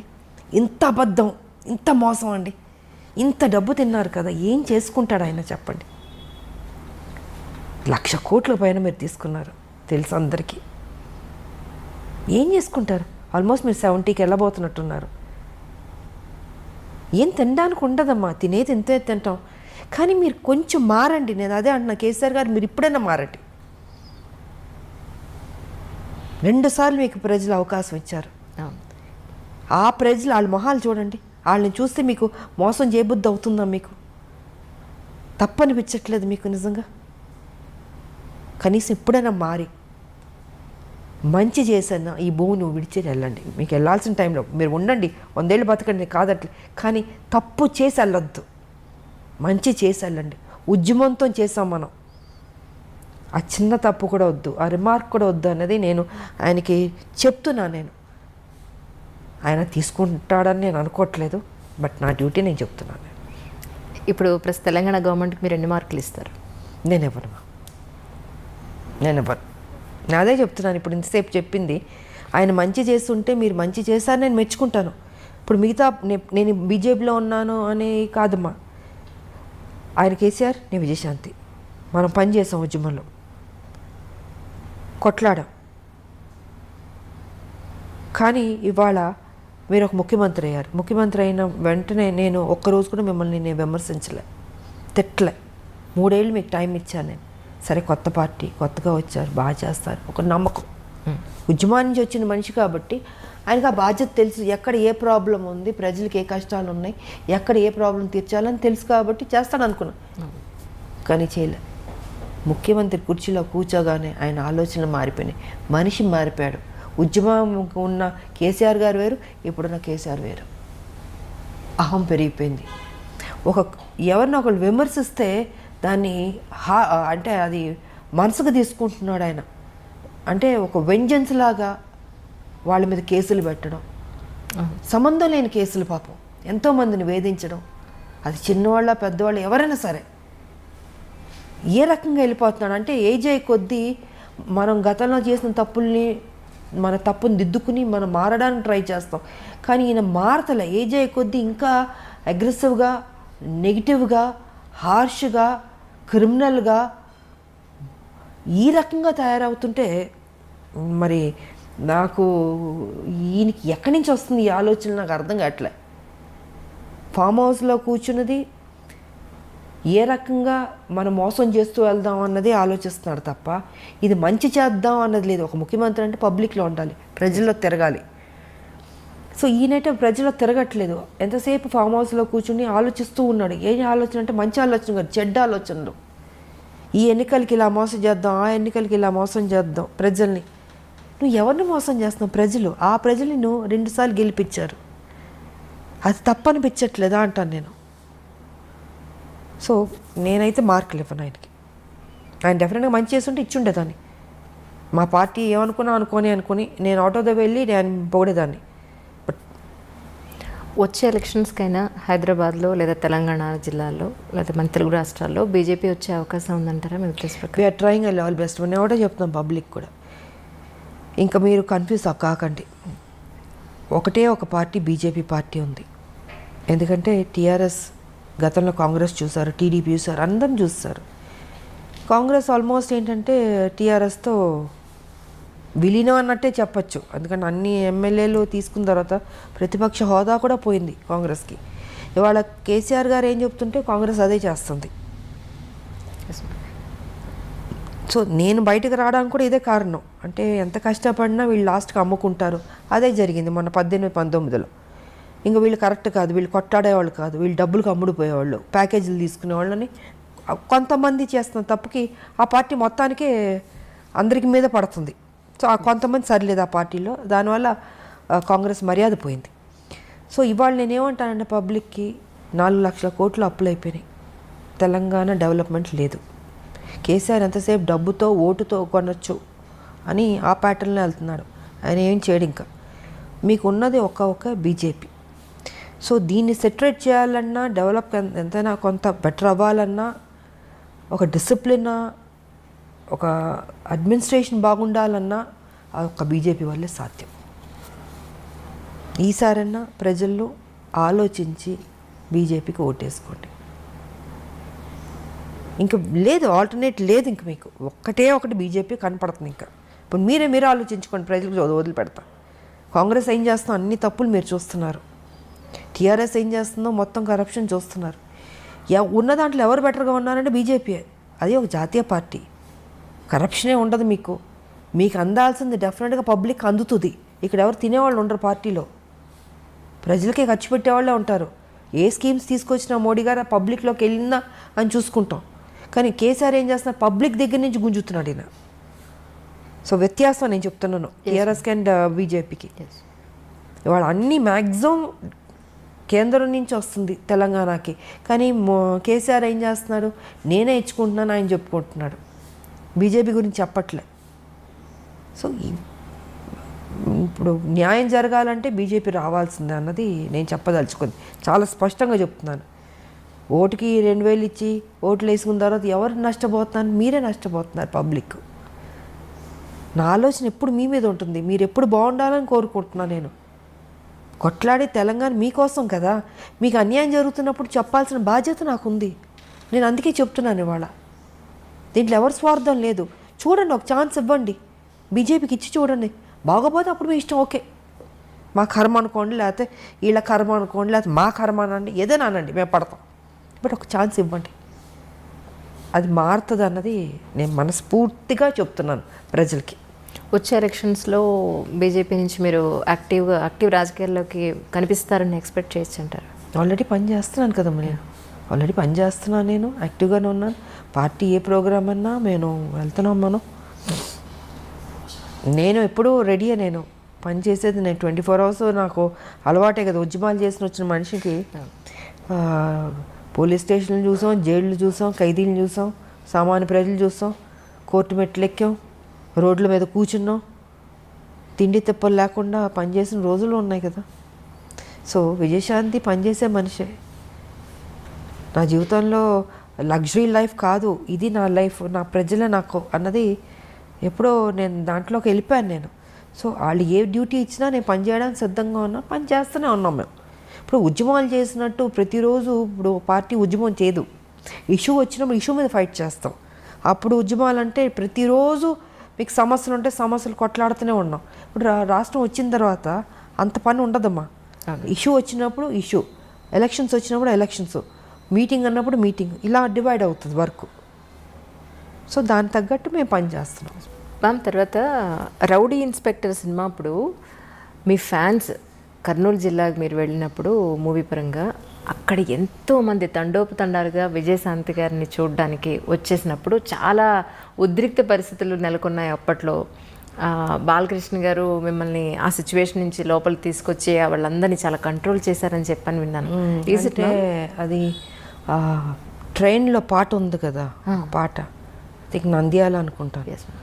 అది చేస్తుంటే క్రౌడ్ విపరీతంగా వచ్చేసి అసలు ట్రైన్ ఆపేశారు. నాకు ఆ రోజు కొంత ఫీవర్ వచ్చిందంటే డేలో మొత్తం పాట చేస్తూ విపరీతమైన ఎండ, జ్వరం వచ్చి అయిపోయింది, పాట అయిపోయింది. మళ్ళీ హైదరాబాద్ షిఫ్ట్ అవుతుంది ఇక్కడ వేరే సాంగ్కి. సరే చేస్తుంటే పడుకుంటే ఒకటే అరుపులు, జనాలు భయంకరం, అసలు మామూలు కాదు. ట్రైన్ ఆపి విజయశాంతి బయటికి రావాలి, గొడవ చేశారు. ఇంకా అప్పుడు బాలకృష్ణ తను వెళ్ళి ట్రై చేసి చెప్తున్నాడు, అయినా కూడా లేదు, రావాలంటే నిద్రపోతున్నాను నేను. సో నేను, తారా మాస్టర్ గారు, మేమందరం అప్పుడు ఇంకా బయటికి తీసుకొచ్చారు. బాగా వీక్గా ఉన్నా, నీరసంగా ఉంది, ఎండ దెబ్బకి జ్వరం వచ్చి సరే వచ్చి నుంచున్నాను. అంత అరుపులు, కేకలు. ఐ థింక్ 1.5 hour ట్రైన్ అయిపోయింది, కదలనప్పులే. మొత్తం పట్టాల మీదకి వచ్చేసి జనాలు అడ్డంగా అసలు ఇసుకేస్తారు వాళ్ళంత జనాలు వచ్చారు. తర్వాత వాళ్ళు హ్యాపీ ఫీల్ అయ్యి అప్పుడు బయలుదేరి గిద్దాలు పగలగొట్టి అబ్బో బీభత్సం అలా జరిగింది. అప్పుడు రీసెంట్గా చిరంజీవి గారు ఆయనతో పాటు కలిసి వర్క్ చేసిన హీరోయిన్స్ అందరినీ ఇన్వైట్ చేశారు. మేమందరం అనుకున్నాం మీరు ఖచ్చితంగా ఉంటారు అందరూ అని, కానీ మీరు అందులో నన్ను ఎప్పుడు ఇన్వైట్ చేసింది లేదు. ఒకటి చేసినా నేను వెదలను నేను, ఎందుకంటే నాకు అలాంటి ఆ పార్టీ ప్రోగ్రామ్స్ అంటే నాకు పెద్ద నచ్చదు. నేను ఫస్ట్ నుంచి షూటింగు, నా ఇల్లు, సినిమాలు చేసేటప్పుడు. సో పాలిటిక్స్ అంటారా, పాలిటిక్స్ అంటే ఉద్యమాలు, నా ఇల్లు. నా ఫంక్షన్కే నేను నేను వెళ్ళడం. 100 days ఫంక్షన్ కంటే తప్పదంటే వెళ్తాను. వెళ్ళిన ఒక 1/2 hourలో ఉండి వచ్చేస్తాను ఆ షీల్డ్ తీసుకుని. ఎందుకో నాకు చిన్నప్పటి నుంచి ఈ పార్టీస్ కానీ నాకు నచ్చదు. సో వాళ్ళు ఎప్పుడు నన్ను ఇన్వైట్ చేసింది లేదు. ఒకవేళ ఇన్వైట్ చేసినా నేను వెళ్ళను, నేను అవాయిడ్ చేసి ఉండేదాన్ని నేను. తెలుగులో మిమ్మల్ని మొట్టమొదటిసారిగా ఇంట్రడ్యూస్ చేసింది విజయ నిర్మల గారు అని అనుకోవచ్చా అండి? కానీ విజయ నిర్మల గారు అప్పుడు కాలం చేసినప్పుడు కూడా మీరు చాలా వచ్చి నరేష్ గారు వాళ్ళ ఇంటికి వచ్చి చేసినప్పుడు జరిగింది. సో ఆవిడతో మీకున్న ప్రత్యేక అనుబంధం ఏంటి? కొంతమంది మన జీవితంలో మర్చిపోలేమమ్మా వాళ్ళు తీసుకున్న కేరు. ఒక తల్లిగా ఆవిడ నన్ను చిన్నపిల్లని కృష్ణ గారి పక్కన చాలా యంగ్, ఐ థింక్ 79లోనే వచ్చాను, 80s అనుకుంటా సినిమా, ఫస్ట్ తమిళ్ 80sలో. ఇంత చిన్నపిల్ల కృష్ణ గారు అనేవారు, విజయ మరీ చిన్నపిల్లగా ఉంది, నా పక్కన యాక్ట్ చేస్తుంది, ఎలాగ బాగుంది, నా కూతురులా ఉంది అనేవారు. మీరు ఊరుకోండి నేను చూసుకుంటాను, కానీ అంత కేర్ తీసుకున్నాడు నిజంగా. అలాగా నాకు దాని మీద నమ్మకం ఉంది, తను పెద్ద స్టార్ అవుతుందని. ఆవిడ కూడా అంత కేర్ తీసుకుందమ్మా. అందుకే ఆవిడ పోయినప్పుడు కూడా నాకు బాధ వేసింది. కొంతమంది మనం మర్చిపోలేం.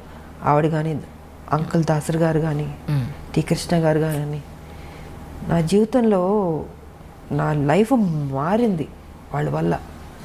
ఎలా మర్చిపోతాం చెప్పండి. సో నా ఫస్ట్ ఫిలిం భారతరాజా గారు, ఇలాగా కొన్ని మర్చిపోలేం. ఇంక మిగతా డైరెక్టర్స్ అంటారు, ఎస్ అఫ్ కోర్స్ నాకు మంచి సినిమా పాత్రలు ఇచ్చారు. విశ్వనాథ్ గారు, జంధ్యాల్ గారు, మోహన్ గాంధీ గారు, కోడిరామ్ కృష్ణ గారు. సో ఇలాంటి హీరోయిన్ సబ్జెక్ట్స్ చేసిన వాళ్ళు డైరెక్టర్లు, వాళ్ళని కూడా నేను మర్చిపోలేను. ఆ గౌరవం ఎప్పుడు ఉంటుంది నాకు వాళ్ళ మీద. కానీ రాజకీయాల్లోకి వచ్చిన తర్వాత, ఇన్నాళ్ళ రాజకీయ జీవితం చూసిన తర్వాత, ఇక్కడ మీరు నేర్చుకున్న లెసన్ అంటే ఏం చెప్తారు? రాజకీయం అంటే పాలిట్రిక్సే ఉంటుంది. పాలిటిక్సే ఉంటుంది కదమ్మా. ఆ ట్రిక్స్లో మనం వెళ్తూ ఉండాలి, ఎత్తులకు పై ఎత్తులు వేస్తూ ఉండాలి. విజయశాంతి గారితో అవుతుందా అంత రాజకీయ ట్రిక్స్? అలా 25 ఏళ్ళు అయిపోతుంది కదా. అవుతుందా అంటే మరి తెలంగాణ తీసుకురాలేదా, కొట్లాడలేదా? ఏ టైంకి ఏ రకంగా మనం ఇవ్వాలో ఆ దేవుడే నిర్ణయిస్తాడు. జీవితంలో ఒక మంచి దారిని మనం ఎన్నుకున్నాం, ఆ మంచి దారిలోనే నేను వెళ్తున్నాను, ఆ మంచి దారిలోనే నేను సక్సెస్ అయ్యాను. నేను తెలంగాణ అచీవ్ చేయడం అన్నది ఇట్స్ నాట్ అ జోక్. ఒక రాష్ట్రం, నేను ఉద్యమం టేకప్ చేసినట్టు అందరూ నన్ను వెటకారంగా మాట్లాడేవారు. ఈవిడ ఒక మహిళ, ఈవిడ తీసుకొస్తుంది, ఈవిడ కొట్లాడుతుంది, ఈవిడికి అవసరమా, సినిమాలు చేసుకుని హ్యాపీగా ఉండకు, ఎందుకు ఈవిడికి అన్నీ అన్నారు. అన్ని మాటలు పడ్డాను, నేనేం పట్టించుకోలేదు. నేను అనుకుంది సాధించాను. అనుకునేవాళ్ళు అనుకుంటారు. ఏ టైంకి మన బుర్ర ఏ రకంగా ఆలోచించాలో ఆ బుర్ర, ఆ ఆలోచన దేవుడు డెఫినెట్గా ఇస్తాడు. క్రిమినల్గా ఉండే పాలిటిక్స్ చేయక్కర్లేదమ్మా, మంచిగా కూడా పాలిటిక్స్ చేయొచ్చు. ఇప్పుడు కేసీఆర్ బుర్ర అయితే మాకొద్దు, ఎవడో కోరుకోడు. సూర్యకాంతం గారి క్యారెక్టర్ చూసి అమ్మో సూర్యకాంతం గారు అని భయపడేవాళ్ళం, కానీ నిజంగా ఆవిడ చాలా మంచి ఆవిడ, తెలుసా మీకు? అవును, సినిమా పాత్ర అలాగుంటుంది. సో ఆవిడ పేరు కూడా పెట్టేవారు కాదంటే చాలామంది పుట్టినవాడికి సూర్యకాంతం భయం అంటే. బట్ ఆవిడ అంత బంగారం అసలు. నేను నాతో పనిచేశారు ఆవిడ, వచ్చా వండర్ఫుల్. ఆవిడ కానీ నిర్మలమ్మ గారు కానీ ఎంత మంచివాళ్ళు వాళ్ళు. సో కొంత మన సినిమా పాత్రలు చూసి భయపడతాం, కానీ కేసీఆర్ ప్రత్యక్షంగా చూసి భయపడతాం. అంటే అంత భయంకరమైన క్యారెక్టర్ కాబట్టి ఆయనలా వద్దమ్మ. ఇలాంటి పాలిటిక్స్ చేయక్కర్లేదు, చక్కగా పాలిటిక్స్ చేయొచ్చు. మనం అనుకున్నది ఇంకా బెటర్గా చేయొచ్చు, ప్రజలకు ఉపయోగపడేటట్టు చేయొచ్చు. అదే మ్యామ్ నా ఉద్దేశం కూడా. అంటే 100% చేయొచ్చు. నేను ఎంతకాలం మరి మంచిగా అనుకునేది చేశాను, ఫ్యూచర్లో కూడా అదే మంచిగా చేస్తాను నేను. తెలంగాణకు సంబంధించి ఇన్ కేస్ కమింగ్ ఫ్యూచర్లో మీరు కూడా వన్ ఆఫ్ ది అధికార పార్టీ బీజేపీ కనుక అధికారానికి వస్తే మీ ఉద్దేశ ప్రకారం తెలంగాణకి ఏమేం చేస్తే బాగుంటుందని మీరు అనుకుంటున్నారు? నా Telangana, I love Telangana, develop అవ్వాలి. చాలా ఉన్నాయి సమస్యలు, ఇంతకుముందు తక్కువ ఉంది, ఇప్పుడు ఎక్కువ ఉంది. ఇప్పుడు రోజు రోజుకి ప్రజలు కష్టాల్లోకి వెళ్ళిపోతున్నారు, బెటర్మెంట్ లేదు లైఫ్. సో దీన్ని బెటర్మెంట్ చేయాలంటే ఒక నేషనల్ పార్టీ వల్లే అవుతుంది. అది వాళ్ళ బీజేపీకి సాధ్యం అవుతుంది. మోడీ గారు ఇంకా మంచి మంచి పనులు చేస్తున్నారు కాబట్టి. సో మేమందరం డెఫినెట్గా వెళ్ళి మోడీ గారితో చెప్తాం, మాకు ఇది కావాలని మేము అడిగి తీసుకుంటాం. మేము మా తెలంగాణకి ఇస్తారు ఆయన. ఇప్పుడు మొత్తం భారతదేశానికే వ్యాక్సిన్లే ఫ్రీగా ఇస్తున్నారు, రైస్ ఫ్రీగా ఇస్తున్నారు, ఎన్నో మంచి కార్యక్రమాలు చేస్తున్నారు. బేటీ పడావో బేటీ బచావో ఇలాగ ఎన్ని ఒకటి కాదు రెండు కాదు చాలా ఉన్నాయి. మహిళలకు కూడా, గర్భిణీ స్త్రీలకు కూడా వాళ్ళ ప్రెగ్నెంట్గా ఉన్నప్పుడు ఖర్చు ఎంత భరిస్తుంది, డెలివరీ అయిన తర్వాత తల్లి బిడ్డలకి వాళ్ళకి పౌష్టికాహారం కావచ్చు, మెడిసిన్స్ కావచ్చు, వాళ్ళకి ఏం కావాలో ఆ సదుపాయాలన్నీ ఇస్తుంది. సో చాలా చేస్తుంది బీజేపీ. వాళ్ళ ఎందుకు చేతి మా తెలంగాణకి డెఫినెట్గా చేస్తుంది. మేము అడిగి తెచ్చుకుంటాం. మేము మోడీ గారు మాకు ఇది కావాలి. రేపు దేవుడి దయ వల్ల బీజేపీ తెలంగాణలో వచ్చిందనుకోండి, నిజంగా ప్రజల కష్టాలు తీరినట్టే అని నేను అనుకుంటున్నాను. ఎందుకంటే మేము ఊరుకోం, మేము కొట్లాడైనా తెచ్చుకుంటాం. బట్ కొట్లాడాల్సిన అవసరం కూడా లేదు. డెఫినెట్గా ఈ సమస్య ఉందంటే మోడీ గారు డెఫినెట్గా చేస్తారు. ఆయన ఇచ్చారు స్మార్ట్ సిటీ అని వరంగల్కి ఇస్తే చేజార్చుకున్నాడు ఈయన కేసీఆర్, ఉపయోగించుకోలే. ఎయిర్పోర్ట్లో ఇస్తే అక్కడ మామనూరులో వరంగల్లో ఇంతకుముందు ఉండేది, దానికి ల్యాండ్ ఇవ్వండి ఎయిర్పోర్ట్ ఇస్తానంటే అది కూడా చేయలే. అంటే ఎంత కేర్లెస్. సో ఇలాంటి వాళ్ళకు వద్దు. మాకు మా బీజేపీ వస్తే డెఫినెట్గా మంచి జరుగుతుంది, 100% డెవలప్ అవుతుంది అన్నది నా నమ్మకం. ఇటు రాజకీయ పరంగా కానీ, సినిమా రంగం పరంగా కానీ, ఇంకా ఇప్పుడు ఒక పాట కూడా పాడినట్టున్నారు మీరు ఒక సినిమాలో కదా, భారతరత్న. భారతరత్న ఒక పాటకు మీ గొంతును కూడా వినిపించడం జరిగింది. ఉదిత్ నారాయణ గారు నేను పాడా. నిజంగా అసలు తర్వాత అనిపించిందా మీకు ఇంకొక పాట ఎప్పుడైనా పాడే అవకాశం దొరికితే బాగుండని ఎప్పుడైనా అనిపించింది? ఎందుకు ఆ రోజు కోటరామకృష్ణ గారు అమ్మ ఇది పాడితే బాగుంటుందని చెప్తే ఇంకా ఆలోచన నాకు ఎప్పుడు లేదు. ఇంకా ఆయన అడిగారు కాబట్టి ఆయన దగ్గరుండి తీసుకెళ్ళి పాడిచ్చారు. బాగానే పాడారు. చాలా బాగా మంచి హిట్ అయింది మ్యామ్ అది సాంగ్. బాగానే పాడినట్టు. సంగీతం నేర్చుకున్నారు మ్యామ్? చిన్నప్పుడు కొంచెం నేర్చుకున్నాను. అవునా? కొంచెం నేర్చుకున్నాను. నాకు ఇష్టం పాటలు పాడడం, నాకు ఇష్టం. ఇప్పుడు ఆ రోజు పాడాను నేను. మీకోసం మీరు ఒకరు ఉన్నప్పుడు మీ పాట మీరు ఎప్పుడైనా విన్నారా? అంటే మిమ్మల్ని మీరు రిలాక్స్ చేసుకోవడం కోసం.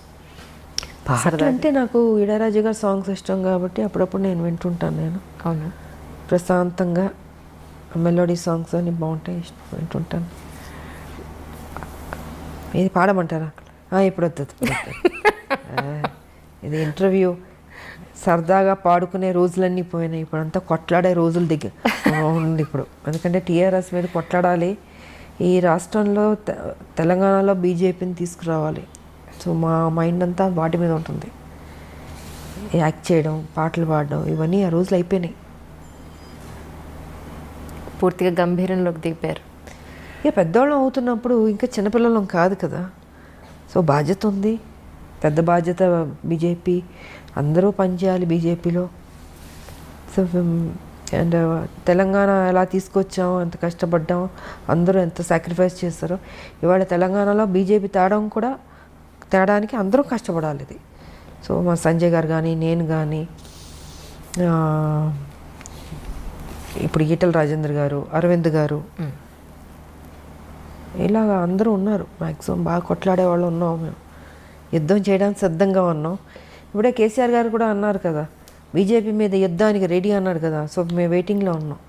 ఎప్పుడు వస్తాడా, కత్తులు కటారాలు కూడా తీసుకురాడు ఆయన. మేమే ఇద్దాం అనుకుంటున్నాం ఆయనకి. ఎందుకంటే ఆయన పాపం అంటాడు కానీ రాడు.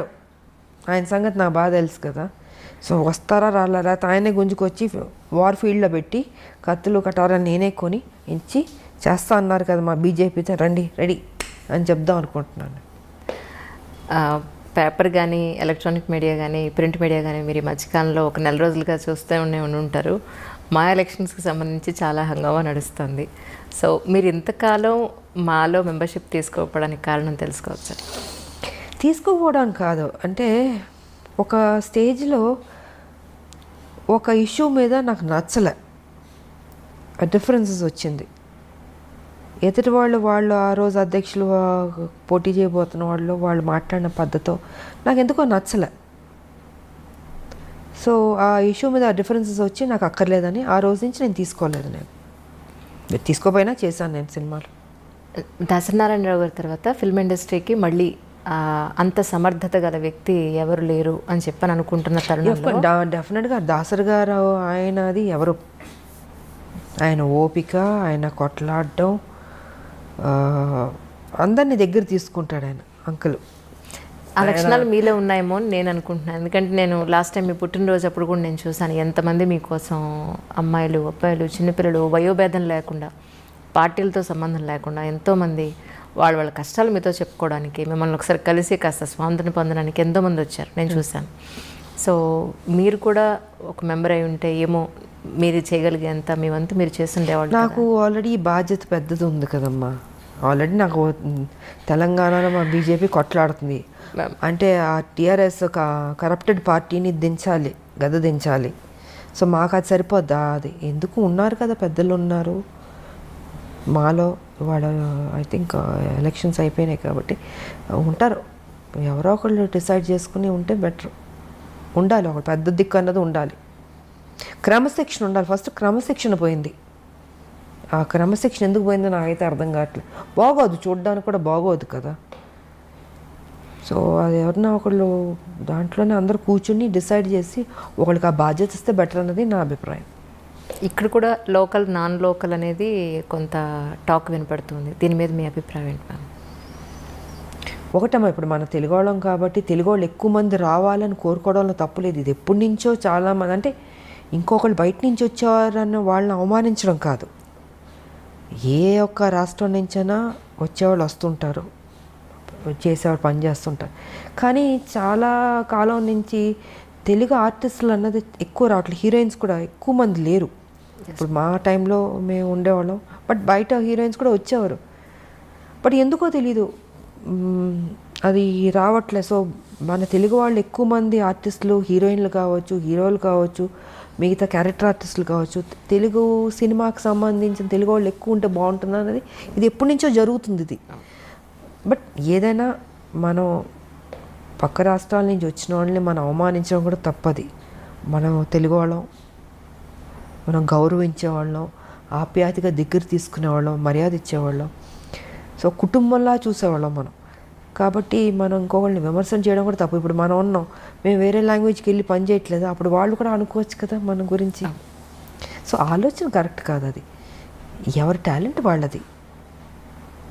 తెలుగు వాళ్ళు ఎక్కువ మంది ఉంటే ఈ ప్రాబ్లం ఉండేది కదా, లేరు కదా. లేకపోబట్టి పక్క రాష్ట్రాల నుంచి వాళ్ళని వెళ్ళి తీసుకుంటున్నారు. ఎవరేం చేయగలుగుతారు? ఇప్పుడు ఎవరన్నా ఎక్కువ మంది మేము నటిస్తామని ముందుకు వచ్చిన వాళ్ళు వద్దు అని ఎవరు అనలేదు కదా. ఆల్మోస్ట్ తగ్గిపోయింది. ఎందుకు మరి? కారణం భయమో లేకపోతే ఇంట్రెస్ట్ లేకపోవడం చాలామందికి,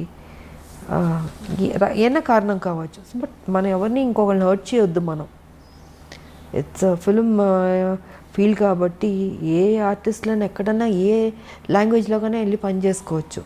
సో అదే అనుకుంటాను. వేరే ఏదైనా ఉంటే దాని గురించి మాట్లాడితే బెటర్ అనేది నా అభిప్రాయం. కానీ 80s 90s మనం తీసుకుంటే, ఇప్పుడు మీ సంగతి తీసుకుంటే 10 ఏళ్ళు 15 ఏళ్ళు మీరు హీరోయిన్గా అలా స్టాండర్డ్గా నిలబడిపోయారు. దగ్గర 18 ఏళ్ళు, నియర్ 28 years 40కి వచ్చేసాను. 40 అయిపోయింది. అలా మాకు అసలు కనిపించట్లేదు. 40 years కానీ ఇప్పుడు చూస్తే హీరోయిన్స్ హార్డ్లీ 4 years 5 years తర్వాత మళ్ళీ అవి అసలు మనకి అంత స్టాండర్డ్స్ ఎక్కడ మనకి కనిపించట్లేదనే చెప్పుకోవాలి. ఇప్పుడు శ్రీదేవి గారు కానీ మీరు కానీ కొంతమంది నేమ్స్ తీసుకుంటే అన్ని సంవత్సరాలు ఆ హీరోయిన్ అనే ఆ ఒక కిరీటాన్ని అన్ని సంవత్సరాల పాటు లాక్కుని రాగలిగారు. ఇప్పుడు ఎందుకు అలా జరగట్లేదంటే కారణం ఏమై ఉంటుందంటారు? కాలం మారిపోయింది, మైండ్ సెట్ మారింది. అప్పుడు సినిమాలు చూడగలుగుతున్నాం, అప్పుడు పాటలు బాగానే ఉండేవి. ఇప్పుడు పాటలు ప్యాటర్న్ మారిందంటే ఇప్పుడు జనరేషన్ అవి నచ్చుతుంటాయి, నచ్చచ్చు. సో ఇప్పుడు కథలు బాగానే ఉన్నాయి, ప్యాటర్న్ మారింది. హీరోయిన్లు అంటే ఏ 4 సినిమాలు 5 సినిమాలు వరకు చూస్తున్న తర్వాత ఇంకేదైనా వేరే హీరోయిన్ అయితే బాగుంటుంది అన్నది ఆలోచన వచ్చి ఉండొచ్చు. అప్పుడైతే కంటిన్యూస్గా మమ్మల్ని చూసేవారు. అవునండి. పాత్రలు అలా ఉండేది, సినిమాలు అలా హిట్ అయ్యేవి. గొప్ప గొప్ప డైరెక్టర్లు, మంచి బ్యానర్లు, నటిమణులు అందరూ గొప్పవాళ్ళు, ఎవరు తక్కువ కాదు. హీరోలు కావచ్చు, ఇప్పుడు ఎస్వి రంగారావు గారు, ఎంతమంది గొప్ప గొప్ప వాళ్ళు ఉండేవారు ఇండస్ట్రీలో. రామారావు గారు, నాగేశ్వరరావు గారు, సావిత్రి గారు, జమున గారు, శారద గారు, వాణిశ్రీ గారు, అంజలీదేవి గారు, భానుమతి గారు, కన్నమ్మ గారు, సూర్యకాంతం గారు, ఎవరిని తక్కువ చేసి మాట్లాడదు. అందరూ గొప్పవాళ్ళు. నువ్వా నేనా పోటీ పడి చేసేవాళ్ళు. సో ఇప్పుడు ఏంటంటే ఆర్టిస్టులు సినిమాలు మారిపోయినాయి, సబ్జెక్టులు అంత హెవీ సబ్జెక్ట్స్ లేదు, లవ్ సబ్జెక్ట్స్ కానీ. సో ఇప్పుడు ట్రెండ్కి ఇది కరెక్ట్గా ఉండొచ్చేమో.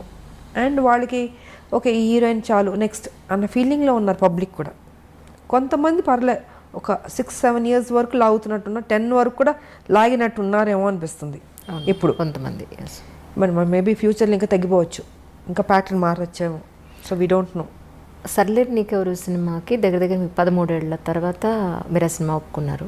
దానికి కారణం ఏమిటి? కమింగ్ ఫ్యూచర్లో ఎలాంటి ప్రాజెక్ట్స్ అయితే మీరు ఒప్పుకునే అవకాశం ఉంటుంది?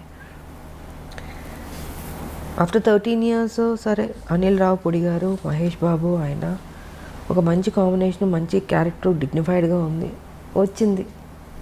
బట్ ఎప్పటి నుంచో అడుగుతున్నారు, నేను రిజెక్ట్ చేస్తూ వచ్చాను. అది బాగుండింది కాబట్టి ఆ రోజుకి యాక్సెప్ట్ చేసేసి అప్పుడు టైం దొరికింది చేశాను నేను.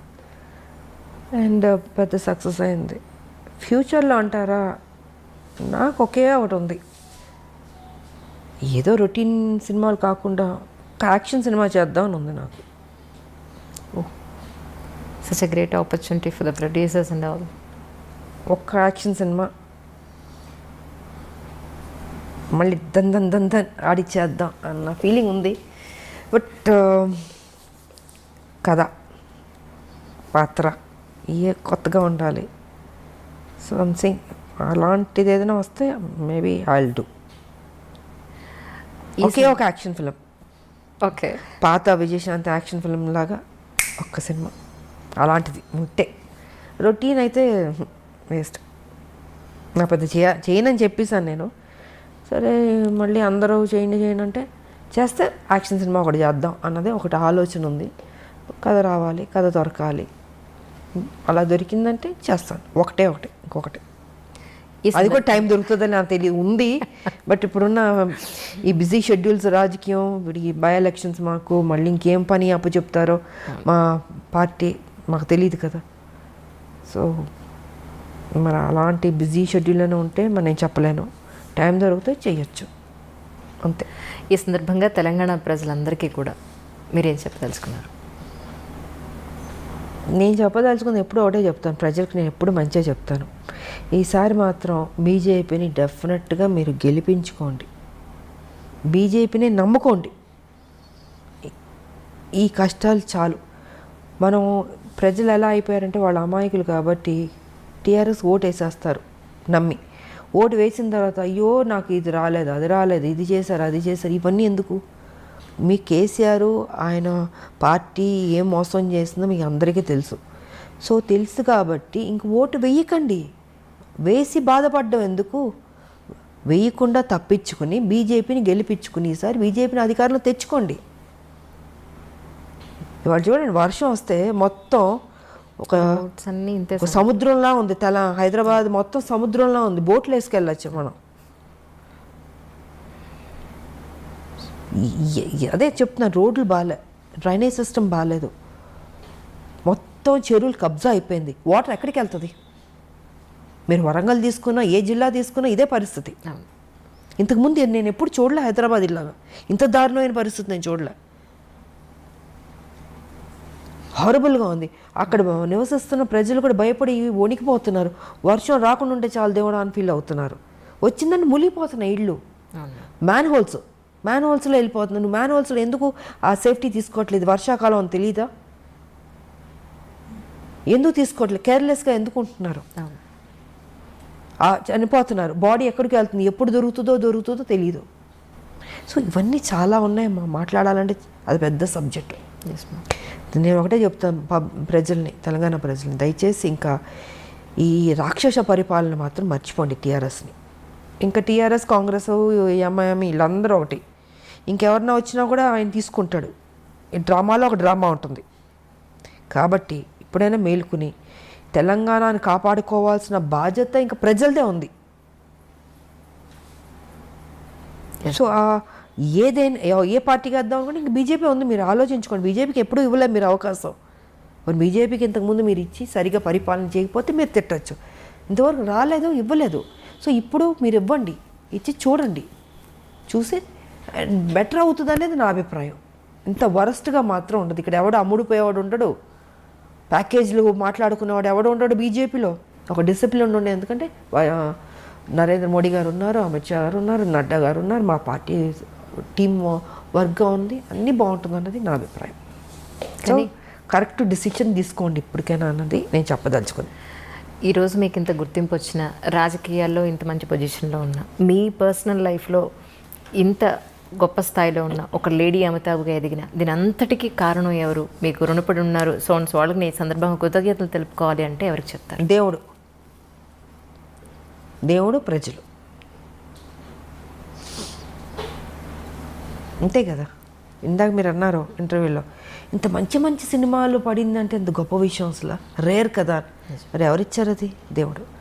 ఇవాళ తెలంగాణకి నన్ను తీసుకొచ్చింది దేవుడు, నన్ను నడిపించింది దేవుడు, పార్లమెంట్లో కొట్లాడేట శక్తి ఇచ్చింది దేవుడు, నాకు సపోర్ట్ చేసింది ప్రజలు, సినిమాలో కానీ పాలిటిక్స్లో కానీ. సో నేను దేవుడికి ప్రజలకి థ్యాంక్స్ చెప్పుకోదలుచుకున్నాను. నిజంగా ma'am, such a great journey. Actually మీరు ప్రత్యక్ష రాజకీయాల్లో ఎప్పట్లాగానే ఇంకా యాక్టివ్గా ముందుకు వచ్చి ప్రజల సమస్యలు మీ వరకు ఇంకా యాక్టివ్ అంటే మనం ఏదో ఇప్పుడు యుద్ధాలు చేసుకుని యాక్టివ్గా ఉండదు, ఆటోమేటిక్గా వచ్చినట్టు. ఎందుకంటే ఇది ఉద్యమం కాదు కాబట్టి మనం చేయాల్సిన డ్యూటీ మనం చేస్తూ పార్టీని స్ట్రెంగ్తన్ చేసుకుంటూ, పార్టీ ఏ బాధ్యత ఇచ్చినా దానికి కరెక్ట్గా మన పబ్లిక్లోకి తీసుకెళ్ళి సక్సెస్ అవుతుంది. It be very wonderful job అవుతుంది, నో డౌట్ అందులో. ఎందుకంటే యాజ్ ఎ ఉమెన్ మీ దగ్గరికి ఎవరు సమస్యతో వచ్చినా ఆ సమస్యను క్లియర్ చేస్తారని పర్సనల్గా చాలామంది చెప్పిన వాళ్ళు ఉన్నారు. ఆ రోజు మీ బర్త్డేకి వచ్చినప్పుడు వాళ్ళందరూ చెప్పింది అదే. సో మీలాంటి వాళ్ళే రాజకీయాల్లోకి వస్తే ఇంకా బాగుంటుంది అనేది మా యాజ్ ఎ ఉమెన్గా నా స్వార్థం కూడా ఉంది నిజంగా. నేనంటే సేవ చేయడమే తప్ప నాకు ఇంకేం ఉంటుంది నా మైండ్లో. నిజం. 24 hours ఇంకా అదే ఉంటుంది నాకు.